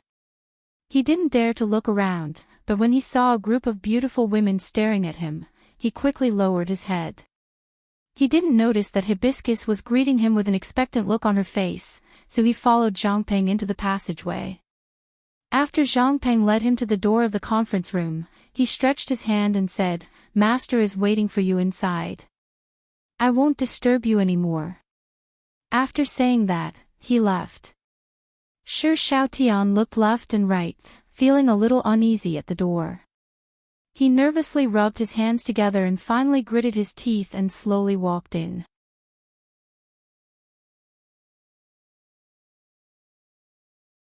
Chapter 1143. Walking lightly into the spacious conference room, Shi Shaotian saw Yu Qianqiu's familiar and warm smile at first glance. Shi Shaotian's tense heart had just relaxed when he saw Yu Qianqiu's face gradually surging with a solemn expression. His heart immediately tightened again. He respectfully saluted and said, "Punishment envoy. Don't be so distant. There's no need to be like this between us." Yu Qianzhou sighed and shook his head. Actually, Shi Xiaotian had misunderstood him. He just suddenly realized that Shi Xiaotian had changed from that inexperienced youth to a tough middle-aged man. He felt like he was dreaming. He thought back to how pathetic they were when they escaped from Onquancang. In the blink of an eye, decades had passed. However, the Yu Qianzhou in Shi Xiaotian's eyes was still the same as before. Other than the baptism of hardships on his face, his entire aura had changed. He was no longer hiding in his own house and didn't dare to go out. His appearance didn't seem to have changed much. Seeing that he was still a little reserved, Yu Qianzhou took the initiative to walk over and naturally put his arm on Shi Xiaotian's shoulder. He chuckled and said, "Xiaotian, I didn't expect a pretty boy like you to become so manly. It seems like you've seen many beauties in your family's palace." Although it was a teasing remark, such a familiar action immediately made Shi Xiaotian feel as if a heavy burden had been lifted off his shoulders. He realized that his boss was still the same boss and hadn't changed at all. Thus, the big man instantly became teary-eyed. He turned around and grabbed Yu Qianzhou's arm and choked, "Boss. What are you crying for? You're disgusting." Yu Qianzhou pushed him away. He didn't expect Shi Xiaotian to still be that unlucky person who cried at the slightest provocation. He pulled a chair behind him and sat down. He looked at Shi Xiaotian like he was looking at a playboy and said, "What's going on? Since you saw me, why didn't you come to find me? Take a seat and tell me slowly." He hooked a chair with his leg. Shi Xiaotian felt a little embarrassed under his gaze. He rubbed his eyes, sat opposite him, and told him the reason. It turned out that his current identity was already the state preceptor Yongzhen of the Huaxia Empire. After listening to Yu Qianzhou's words, he had never had much contact with the people of the cultivation world. However, when Yu Qianzhou ordered all the cultivators to gather at the cornucopia, he was a dignified state preceptor of the Huaxia Empire and could be considered a person with a little fame in the cultivation world. Naturally, Honggang and Qinggang couldn't miss him when they summoned people. When he received the notice that it was Yu Qianzhou who gathered all the cultivators in the world, he was extremely excited and eagerly ran to the gathering. When he arrived at the cornucopia, he saw millions of cultivators, among which there were even many experts. However, these people all worshipped Yu Qianzhou. He immediately understood that Yu Qianzhou was now the ruler of the world. Although he was some state preceptor, he didn't even have the qualifications to speak to Yu Qianzhou. He saw Yu Qianzhou's several appearances at the cornucopia, and he also hoped that Yu Qianzhou could see him. However, Yu Qianzhou's eyes only swept past him and didn't linger on him at all. This further dispelled the idea of rashly looking for Yu Qianzhou. To be exact, he didn't dare to do so. After that, he saw Yu Qianzhou communicating with the heavenly thunder on the cornucopia to help everyone forge the immortal body. This made him tremble with fear and didn't dare to be presumptuous. It was also here that he accidentally met Zhang Peng, an acquaintance. Otherwise, it would be difficult for the two to recognize each other even though they were so close. The conference room fell silent. Yu Qianzhou didn't say a word. He had gained a lot and lost a lot along the way. As long as he continued to walk the path, such things would be unavoidable. Gains and losses would always accompany him. Shi Xiaotian looked at him silently.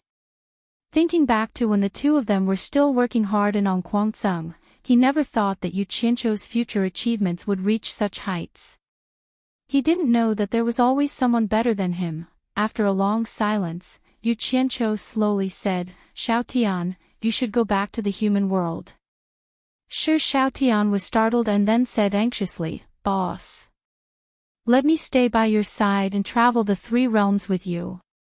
After coming to the Divine Ruin Realm and coming into contact with so many people and things, he realized that the outside world was actually so vast and so exciting.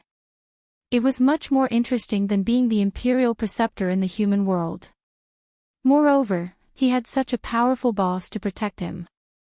He hadn't even seen the immortal and netherworld yet, how could he go back? Yu Qianqiu gently waved his hand and said with a faint smile, "The outside world isn't as fun as you think. There's a price to pay for fun. You might not think so. Now that you have forged the immortal body, it's better for you to stay in the human world and enjoy your wealth. You and I are brothers, this is all I can help you with. Let's go. Don't say any more, I'll send you back." With a wave of his hand, Shi Xiaotian suddenly felt the scene change. When it stabilized, he found that he had returned to the back garden of the Pillar of State General's residence. However, there was no one living here now. His entire family had moved into the palace, and only a few servants were here to take care of it. Shi Xiaotian looked around and knew that it was useless to say anything else. He forced a smile and said, "I didn't expect boss to still remember this place." Boss. Since you're already here, go to the palace and rest for a while. My father often mentions you and has been longing to see you again. I almost forgot, your family is already the royal family. It's good to know the way. Lead the way. Yu Qianqiu said with a faint smile. Shi Xiaotian let out a happy sigh and flew into the sky. Yu Qianqiu followed closely behind. The two of them quickly flew over the bustling capital city below and directly entered the Grand Palace. Under a gold-plated Yongzhen plaque, Shi Xiaotian invited Yu Qianqiu to sit in the imperial advisor's mansion. The eunuchs and attendants were ordered by Shi Xiaotian to work around the clock to serve Yu Qianqiu. Those eunuchs and attendants secretly looked at Yu Qianqiu in surprise, wondering who this young man was to make imperial advisor Yongzhen, who was second only to the emperor, treat him with such respect. Therefore, they didn't dare to neglect him. Yu Qianqiu didn't have the time to slowly enjoy this ostentatious scene. He told Shi Xiaotian to stop wasting time and quickly invite his family to meet him. Shi Xiaotian asked him to wait for a moment and quickly ran away. The group of eunuchs was even more shocked. This person actually dared to order the godlike imperial preceptor Yongzhen around like this. For a moment, they were so nervous that they didn't even dare to breathe loudly. They waited for a full 2 hours. Yu Qianqiu looked around the grand imperial preceptor Yongzhen and was still wondering why he was taking so long. Outside the door, a large group of men, women, old and young had already arrived. There were more than 100 people rushing in. Some of them were even infants in the arms of the women waiting to be fed.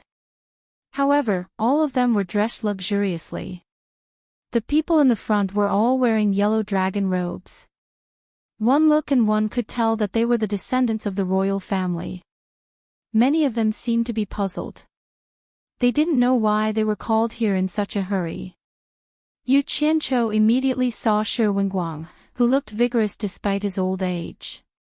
Behind him were his sons and daughters-in-law. He didn't know the men, women, or children behind them, but it was obvious that they were all from the same family. Yu Qianqiu thought to himself, my goodness, the royal family is indeed different. It's amazing how they spread their branches and leaves. Just as a smile appeared on his face, Shi Wenguang, who was wearing the dragon robe, was already in front of him. He was the first to kneel down and excitedly called out, "Mr." Regardless of whether they knew what was going on or not, when they saw the emperor kneeling down, they immediately followed suit in fear and called out, "Mr."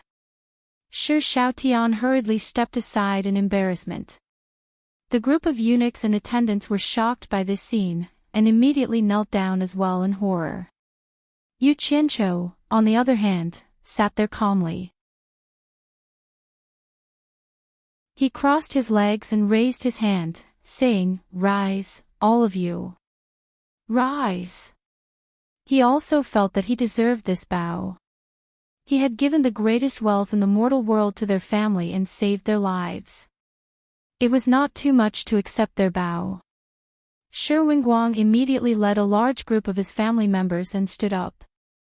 Yu Qianqiu also stood up with a smile and walked in front of him, saying, General Shi, you are still strong despite your age. Congratulations.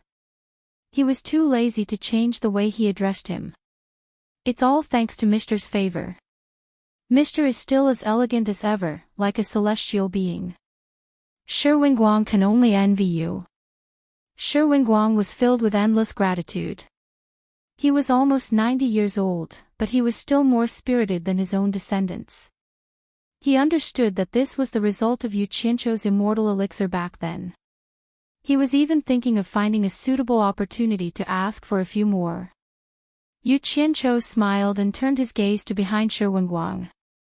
There were 4 familiar faces who were used to a good life and had already changed their figures. There were 2 old men who were close to the end of their lives, and 2 graceful women. He pointed at them one by one and said with a smile, Shi Yu Tian, Shi Yin Tian, Bao Wanshi, Situ Hui. Ha! Did I remember correctly? Greetings, Mr. The 4 people who were called out were pleasantly surprised and hurriedly came forward to salute. When the 2 women saw that the man who had some entanglements with them in the past was still as young as before, their eyes couldn't help but shine with admiration. Among them, Shi Yu Tian was even more excited. He had always been interested in becoming an immortal. Back then, he thought that Yu Qianzhou was a celestial being and had always wanted to follow him to cultivate.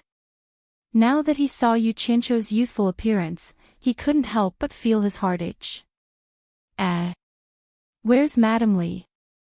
Yu Qianzhou glanced at the crowd and didn't see the mistress of the house, Li Hongniang. As soon as he said this, the atmosphere suddenly became heavy. Shi Yin Tian explained in a low voice, Mr. Mother passed away 5 years ago. I see. Yu Qianzhou nodded slightly and consoled, birth, old age, sickness, and death are the laws of nature. Everyone, don't be too sad. His words were pleasant to the ears. Why didn't he look at himself standing there with his youthful appearance? Who wouldn't be envious of him? Moreover, Shi Wenguang had lived a long life because of him. Once a person reached the peak of riches and honor, he would naturally desire longevity. Shi Yu Tian suddenly thought of something and hurriedly called out a group of juniors from the crowd to greet Yu Qianzhou. He even pulled their faces in front of Yu Qianzhou, as if he wanted Yu Qianzhou to take a closer look at them. In the end, the second son's daughter-in-law was also enlightened. She also pulled out her juniors for a walk. Yu Qianzhou glanced at the anxious Shi Yu Tian. He could see that this guy still hadn't changed. He didn't have the aptitude to cultivate, and he placed all his hopes on the juniors. Even the second son's daughter-in-law was infected. You're tuning into the LoveLore Library YouTube channel. We're so grateful for your support, and don't forget to subscribe to join us on this incredible journey through captivating stories.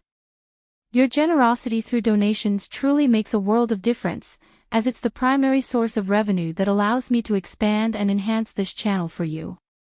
Thank you from the bottom of my heart for being a part of this adventure.